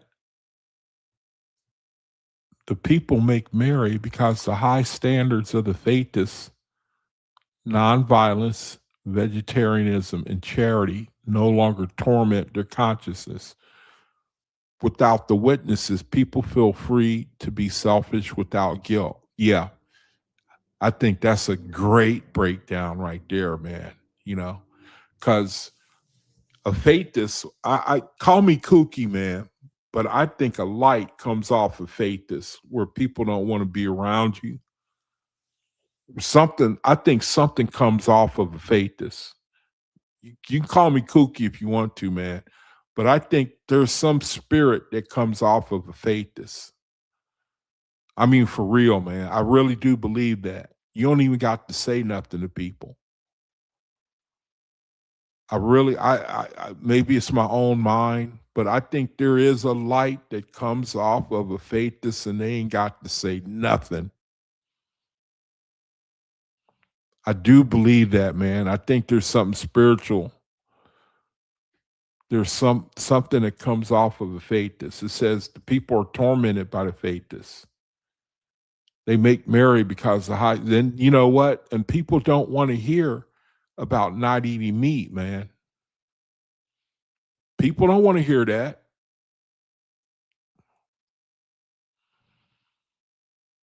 That's just one thing. People don't want to hear about not worshiping Jesus Christ, not praying to Jesus. They don't want to hear that. If you want, do you want to fight on your hands? Go around saying that, you know? They don't want to hear that. You torment their consciences. The resurrection and the ascension verses, Revelation 11 and 12. The 3.5 days. In OAHSPE, this is a symbolic time of darkness to pass, okay? The 3.5 days. That makes sense, man. The 3.5 days of dark is a symbolic time. It says the spirit of life, mentioned in verse 11, the spirit of life. It says, remember, it says it enters into the two witnesses. The spirit of life, remember? Check it out. See, this is the dawning of the new Dan, such as the Cosmic era. See, the spirit of life entered into us. The spirit of life entered into us. The spirit of life entered into us. Beginning of the Cosmic era, and the two witnesses stand up again. That's the faithist. The two witnesses, man. Meaning people start listening to the Creator and living peacefully once more. And then if you go and you ask the you know, ask the computer, who do Chris, well, we already did that. Who they say the two witnesses are?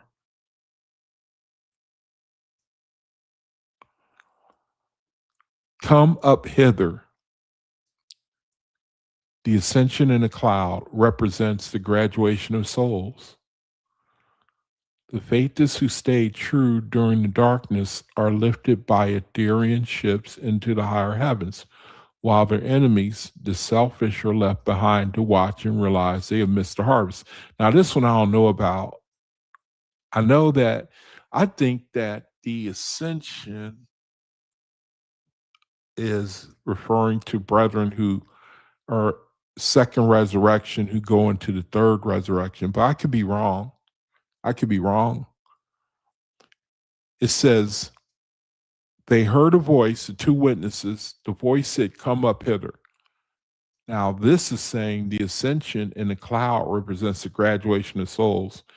It says, the faithists who stayed true during darkness are lifted by ethereal ships into the higher heavens, while their enemies, the selfish, are left behind to watch and realize they have missed the harvest. There's something about this. I think it's a little too general. I can receive it, but it's like I think it's a little too general. I like it, but I think it's a little bit too general. Come up hither. I can receive it though, And then I always ask the studies to give me everything in baby terms. Give me everything in baby terms. It says the two lanterns in Revelation 11, the two lanterns. It says, imagine two bright lanterns. One is kind words and the other is kind deeds. They show everyone the right way to walk. Okay, so it's talking about I think it's talking about the olive tree and the olive branch or something like that. The mean bullies. The bullies don't like the light because it shows they're being mean. They try to blow the lanterns out and eventually they think they succeeded. Everybody, hold on 1 second. I need to do something. Give me 30 seconds. I'll be right back. Hold on.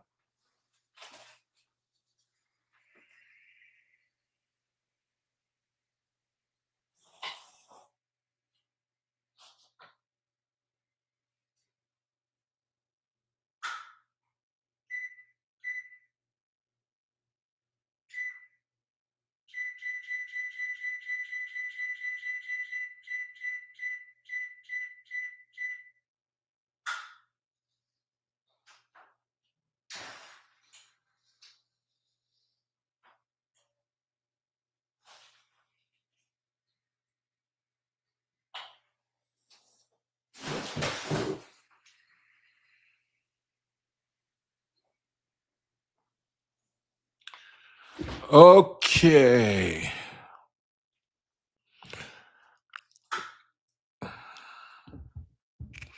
All right. Then we had the fake party. It says the bullies have a big party because the annoying light is gone. So it's talking about when the two witnesses, they die and the whole world rejoices. It says the bullies have a big party because the annoying light is gone. They can be mean now and no one tells them to stop. Now remember, this is Revelation 11:12 in baby terms. Okay.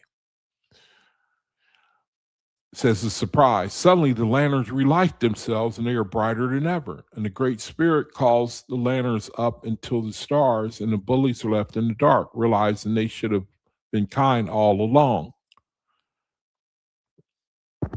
The OAHSPE lesson. The two witnesses can never be truly destroyed. Even if the world ignores them for a time, they will always rise again at the start of a new cycle to lead humanity back to the light of Jehovah. All right. So that's Revelation 11 and 12.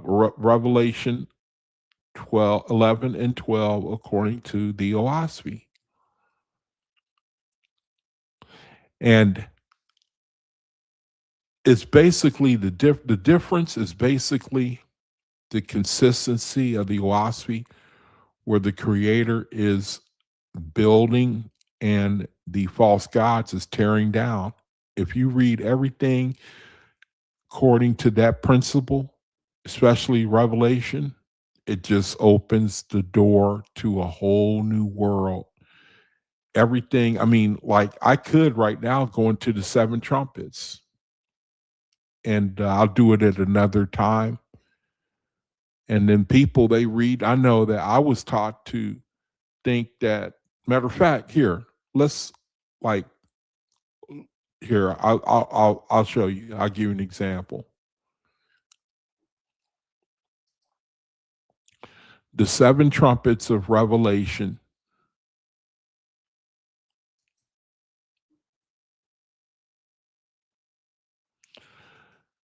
Christianity applies a negative meaning to all these seven trumpets. It's all doom and gloom. It's all you're in big trouble. Seven trumpets. The creator, it all has to do with the putting down of false god kingdoms by bringing the light, which basically burns up their kingdoms. I'm not going to get into it right now because I'm getting ready to close the video, but it's an incredible study. I'll probably do it next video, this coming Friday or something. But that's the main difference right there. The main difference is that the creator, the false gods like to give doom and gloom to make people afraid so that they can keep their kingdoms populated, make people afraid to turn from savior religions to direct worship.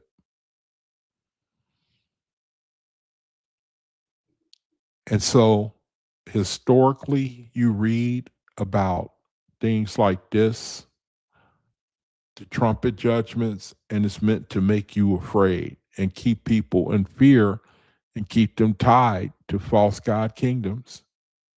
The seven trumpets.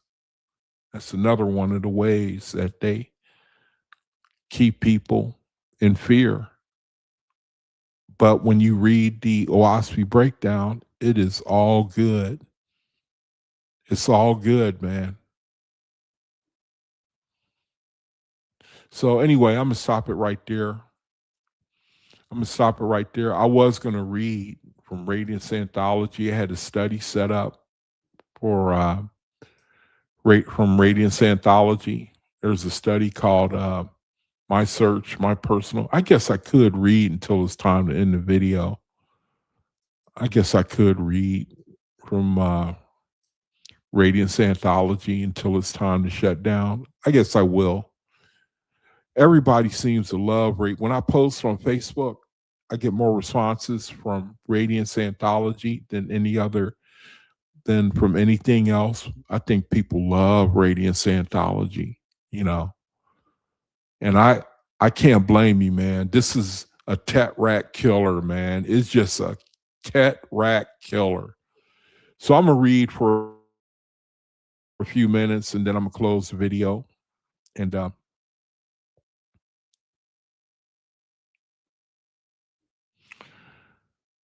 it's called My Personal Search for Truth. I hope you can read that okay.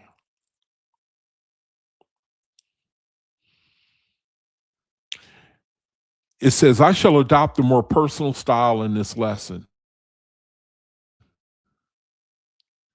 as I feel that I may be able to make myself clear and convincing if I write about my own experience. After all, soul unfoldment is a personal matter. And you desire to know how you can attain soul mastery and know for yourself the realities of spiritual life. If I can show you how, if I can show you just how I have gained that which is more valuable than anything else in the world, it may inspire you to persist in your efforts to gain the blessings and benefits which I have realized as a result of my persistent efforts. The Creator gives freely, and to those who devote themselves wholly to learning and doing His will. From the age of 20, I've given all my time and all the ardor and intensity of my nature to this search. I'm willing to give up the traditions of the past and the conventional beliefs which are held so sacred in the world for the truth. I wanted the truth at any cost, no matter how contrary it might be to what I had been taught to believe or to what the world believed. Divine wisdom has rewarded my search. He mentioned something here that's real interesting, man. He was willing to give up his traditional, conventional beliefs, man. That is absolutely crucial when it comes to the OAHSPE, because challenging people cannot handle that challenge. That's the one thing, man, giving up that traditional historical belief. He says, because of my intense effort to reach this goal, I now live in a quite different thought world from the people who have been schooled to believe and to think of life from a material standpoint. Those things which have become real to me are to them unreal because they have devoted no time to thinking about spiritual things as real. To most persons, it is difficult to think of the spiritual world as peopled by immortal human beings with spiritual bodies. They have not glimpsed the great spiritual reality in which they live and move and have their being. When I talk of these things, they do not understand what I'm saying. In the conventional state of mind which prevails in the world, people suffer greatly. During the years that I lived in that state of mind and thought as they think, I suffered intensely. Now, however, I have found peace and I have gained the power to help thousands to health and joy.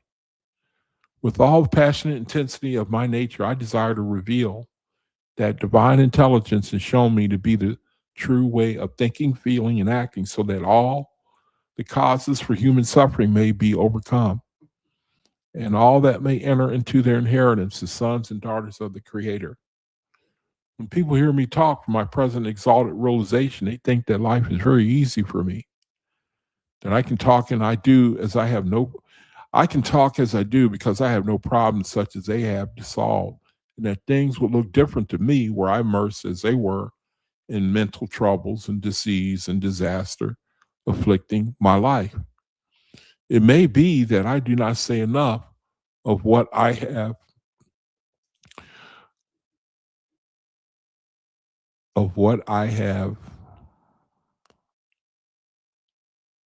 grown and overcome to inspire others with the feeling that they too can overcome. All the earlier years of my life were depressing and inharmonious. Mentally and physically, they were long years of searching for truth by devious paths. Often I will follow for months a path that seemed to be leading me to greater heights, only to find that it led to defeat and discouragement. Then I would retire to the throne of power within my soul and gain the courage to begin anew. There were the breaking of family ties, poverty, and loss of friends, to say nothing of never ceasing battle with physical influences which caused untold suffering. For years, these battles continued, even after I'd become what people call a successful healer. Of those terrible years, I've said little because I felt they could not mean much to others, but it is sometimes an inspiration to know that another has come up out of distressing conditions and that those very conditions were the means of great spiritual growth and attainment. All that I now realize is a culmination of over 35 years of spiritual battles against just such difficulties as are overwhelming those who come to me for advice and strength. There were years when I searched the scriptures for whatever gleams of eternal light I might catch. From sacred writings to both the Western and Eastern world, with an open and unprejudiced mind, I read and meditated 16 hours a day upon what Moses, Jesus, Buddha, Confucius, Laozi, and Zoroaster taught.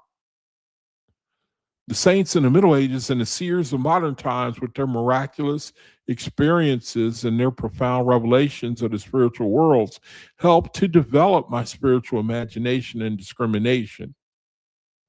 I did not accept all as true, but I developed my own intuition and discrimination by meditating upon their words and judging what effect they would have were they practiced. I also read Swedenborg writings, but I did not accept all that I did not accept all that stated as truth. For instance, I discarded the idea that spirits remain unprogressive after death because my own spiritual experience showed me that spirits do progress. I accepted those ideas which proved to be true and which helped me to build a symmetrical structure of truth. I advise my students to contrast ideas in the same manner and excuse their own intuition, and thus learn to discriminate between what is true and what is false. By this daily and hourly exertion of my soul, I've learned to live above the turmoil and trouble of worldly thought. I have created an atmosphere of peace, which is vibrant with love for all Joey's children. I live in the kingdom of heaven, which I have created through the years by my thoughts and feelings of love for many I have blessed.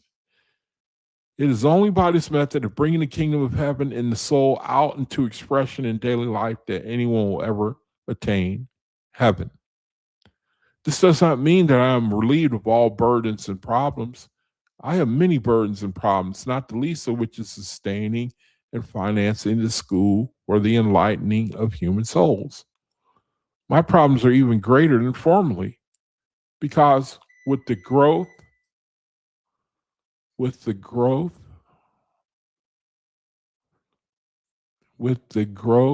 of soul power, greater responsibilities are placed upon your soldiers. Greater responsibilities are placed upon your shoulders. I am not overwhelmed or depressed, as are those who live exclusively in the worldly thought, unaware of spiritual realities and the great spirit within them. I've created a thought world in which the Creator and his ideas, the angels, can manifest as they cannot manifest in the thought atmosphere which mortals create. My desire is to help you create a thought world like that in which the immortals dwell. I can help you outgrow the heavy and discordant thought atmosphere which prevails among mortals by showing you the way, by imparting the strength of our ministry to you, and by inspiring you to persist in your efforts. Your soul is an infant divinity, and you can learn to think and feel so as to express this divinity and become a beautiful angel surrounded by a heavenly atmosphere. I have gained a realization that I am an immortal. I have grown into a soul consciousness that I am a spiritual being, and that while I shall outgrow the need of a physical body, I shall never die. When I began my search after the things of the Creator. This was merely a theory which I accepted as a working basis for my faith. But now it's no longer a theory, it is a glorious reality. I have lived and felt and thought like an immortal so long that I have developed the consciousness of an immortal. I desire to help you realize that this marvelous attainment of conscious immortality here and now is possible for you and for all. You can outgrow all the limiting and depressing beliefs and fears that keep people in bondage and cause disease and disaster. By your unity and with us, and by practicing the method I am teaching and inspiring you to practice, you can gain a degree of soul development which will advance you beyond millions of souls who have been in the spiritual world for years, many of them for centuries. When one permits the things of this world to occupy all his thought and feeling during his entire lifetime, he wraps his soul in a garment of material thought, which it will take him a very long time to outgrow and overcome. Therefore, inspired teachers have always urged human beings to learn of the things of the Creator and his spiritual worlds, which are to be their habitation for eternity. From my long search for the Creator, I have realized that there is a science, a definite and exact knowledge of spiritual principles, and that this science must be understood and its laws and its methods must be fulfilled in order to gain exact and perfect results from the practice of godliness. How long to reach all those who are how I long to reach all those who are groping blindly after the Creator as I once groped. Sometime, somewhere, they must learn to walk in the true way of attainment and realize the blessings and benefits which Jehovah intends for all his children shall gain. Now it's time to turn your thoughts from materiality and to unite with me to create a spiritual atmosphere through which the goodness of the Creator can express in your life.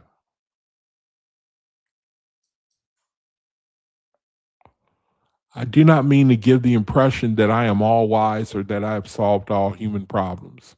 I am but a humble student, as are you, of the mysteries of infinite life, and I have much to overcome. I expect to have problems and to solve and conditions to overcome all my life here and through all eternity in the spiritual universe, because that is the way we individualize the intelligence of Jehovah. But I wish to emphasize the fact that I have discovered a principle and a method in my search, which, when they are as well organized in the human minds and affairs as are the false principles of selfishness, will heal all the disease of humanity and bring the peace and power of the Creator on earth.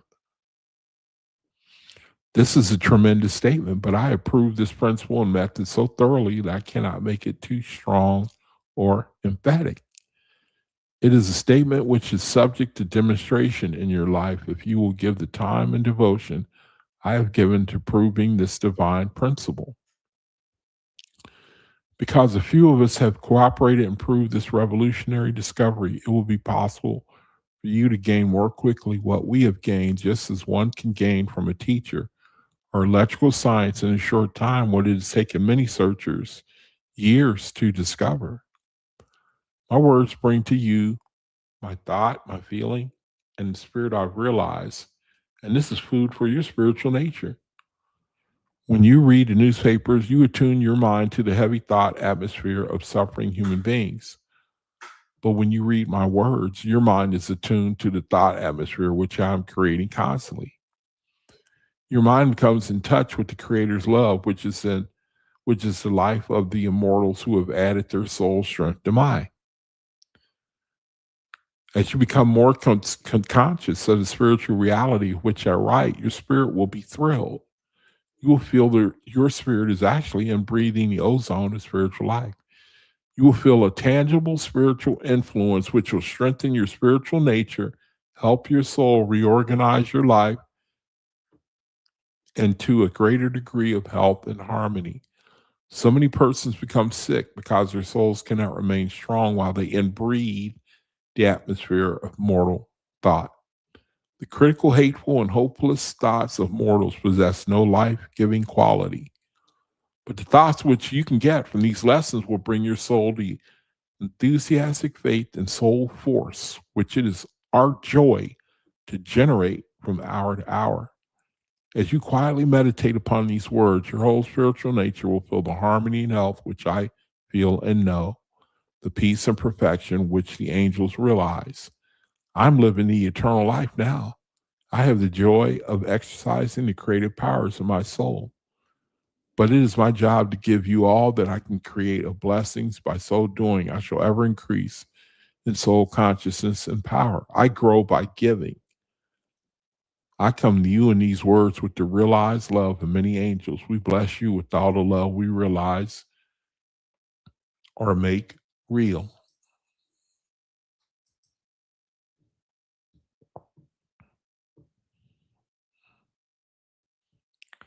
I am filling your mind with the spiritual light which many of us are creating together. I infuse your spirit with spiritual strength, which is my permanent state of consciousness. I will that you shall grow in soul strength and overcome and center upon and infuse into your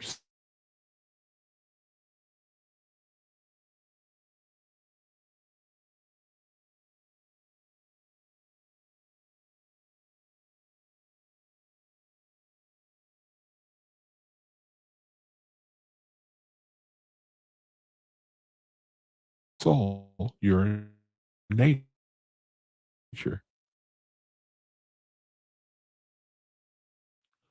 I'm infusing your spirit with my which can cause disease.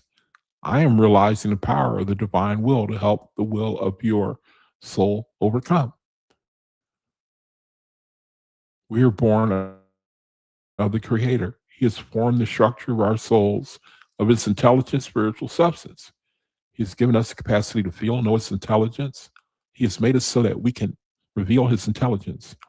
Each one of us can become a voice revealing his way of peace and plenty, of faith and happiness. To all who are now suffering because of the lack of true faith or understanding his loving purpose, what a destiny is ours. We are voicing the Creator's love to his children. By our constant effort to bless and uplift all who appeal to us for help, we are growing strong and radiant with the power of his love. As an athlete develops strong muscles by daily effort to lift heavy weights, so we, by our daily effort to lift the burdens which weigh so heavily on human spirits, are developing strength of soul, growing in wisdom of love.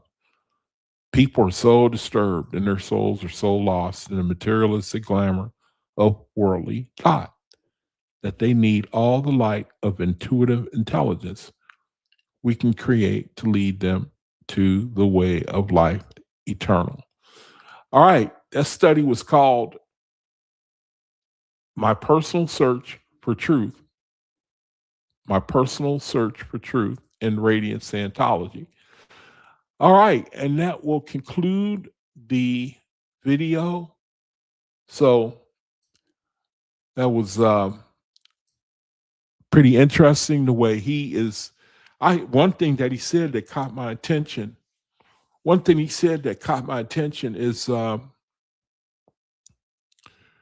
immersing yourself in the mortal thought world immerses you in the mortal thought world, and it prevents the immortal thought world from entering into you. I thought that was pretty interesting. I can understand that, but he basically something else that he pointed out I thought was interesting was he, after all those years and the struggles that he was having to develop his connection to the to the creator,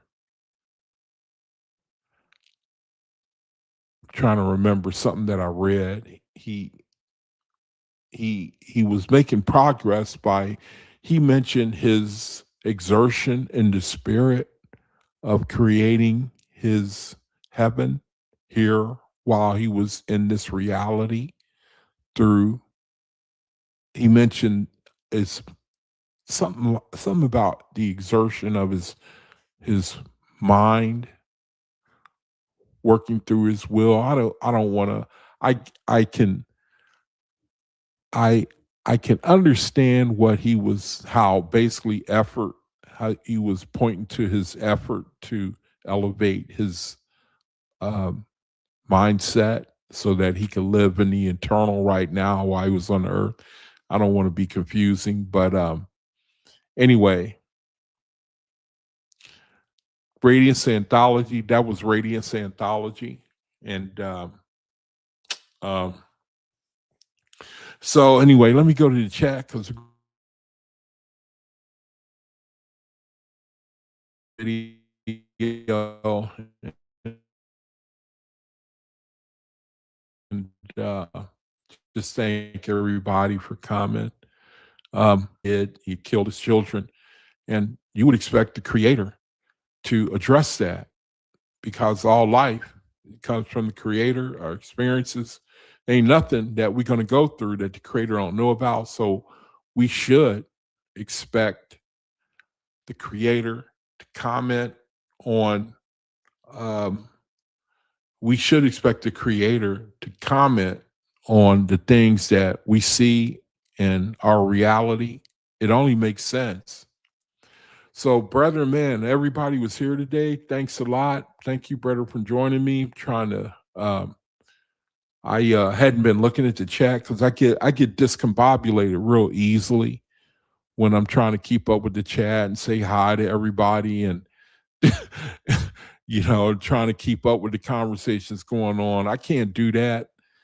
I'm trying to, I want to, but as you brother can see, it's easy for me to lose my, I get, I lose my focus, and so I'm sorry about that.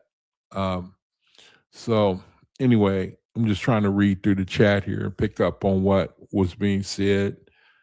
Thank everybody for joining me. Hey, Keon, that's interesting. You said so. I don't know if you're still in the room, but that's really, remember in the book of Revelation, no one knew the writer name written on his thigh, but we know that. Oh, nice. Oh, that is really pretty nice.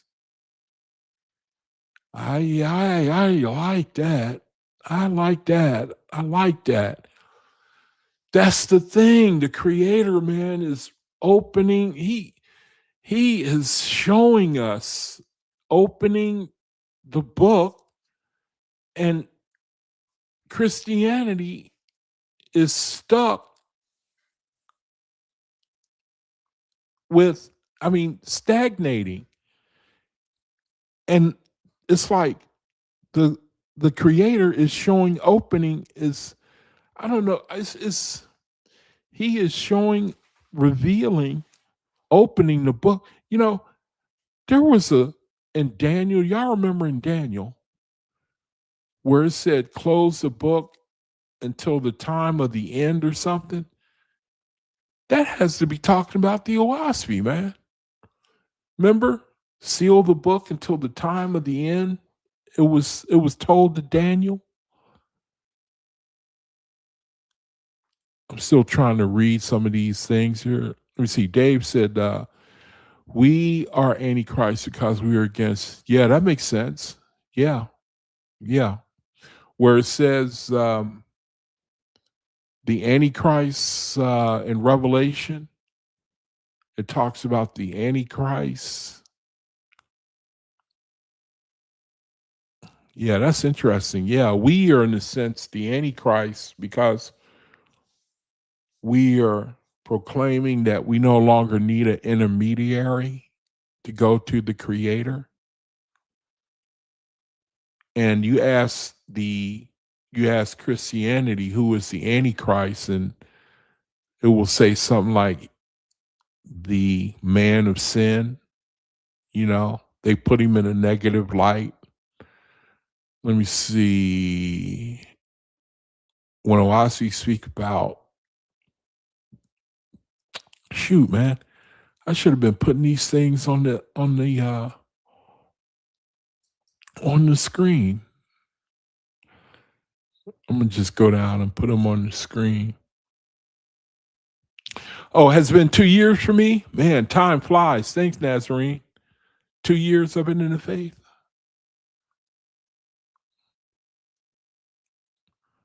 I'm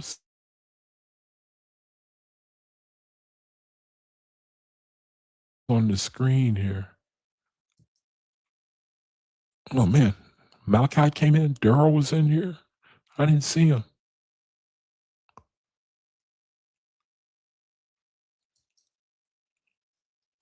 Some good comments here, man.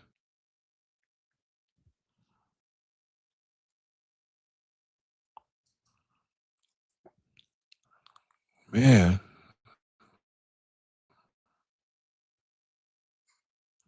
I'm just reading these comments.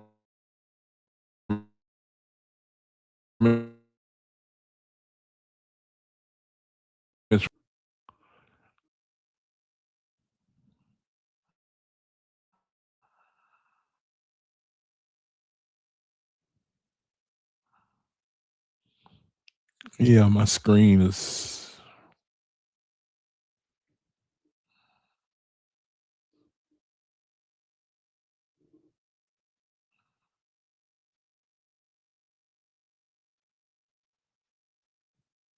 just messing up.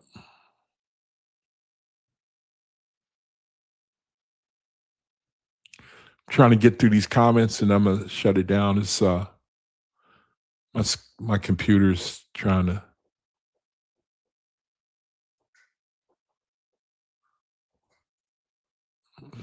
My computer's messing up. I don't even know if y'all can hear me.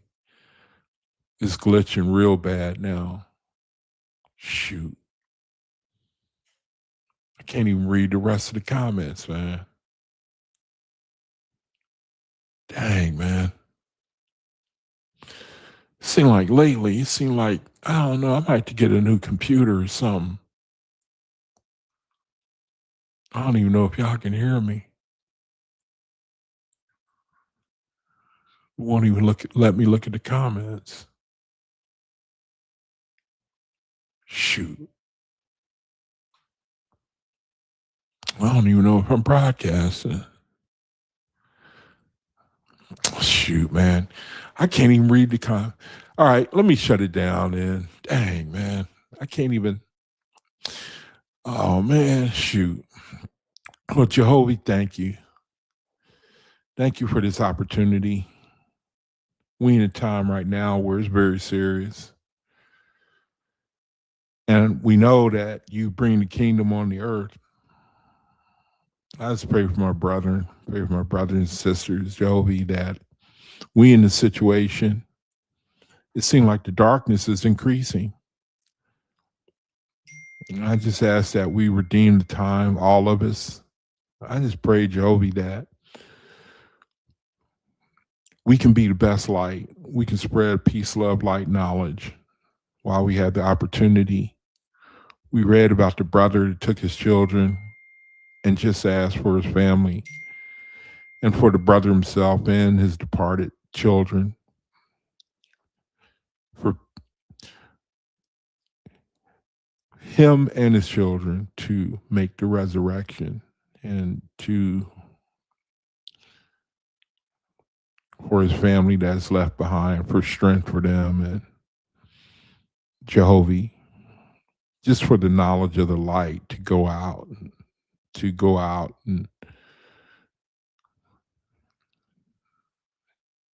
and that you could help us for whatever is on the horizon, that we can just have wisdom and knowledge and how to proceed with our own personal lives. And Jehovah, so thank you for this opportunity. In your name, we give thanks and praise. So let it be. All right, brethren, that's it. My computer is glitching. I don't even know if you can hear me. I just wanted just offered a little prayer there. My computer is really glitching bad. So um, let me go ahead and shut it down and pick up this Friday. Hopefully, um, we can, I can find out what the problem is, what's going on here. So, brethren, again, thanks for joining me. Hope to see you again Friday. Until then, peace be with you. Shalom.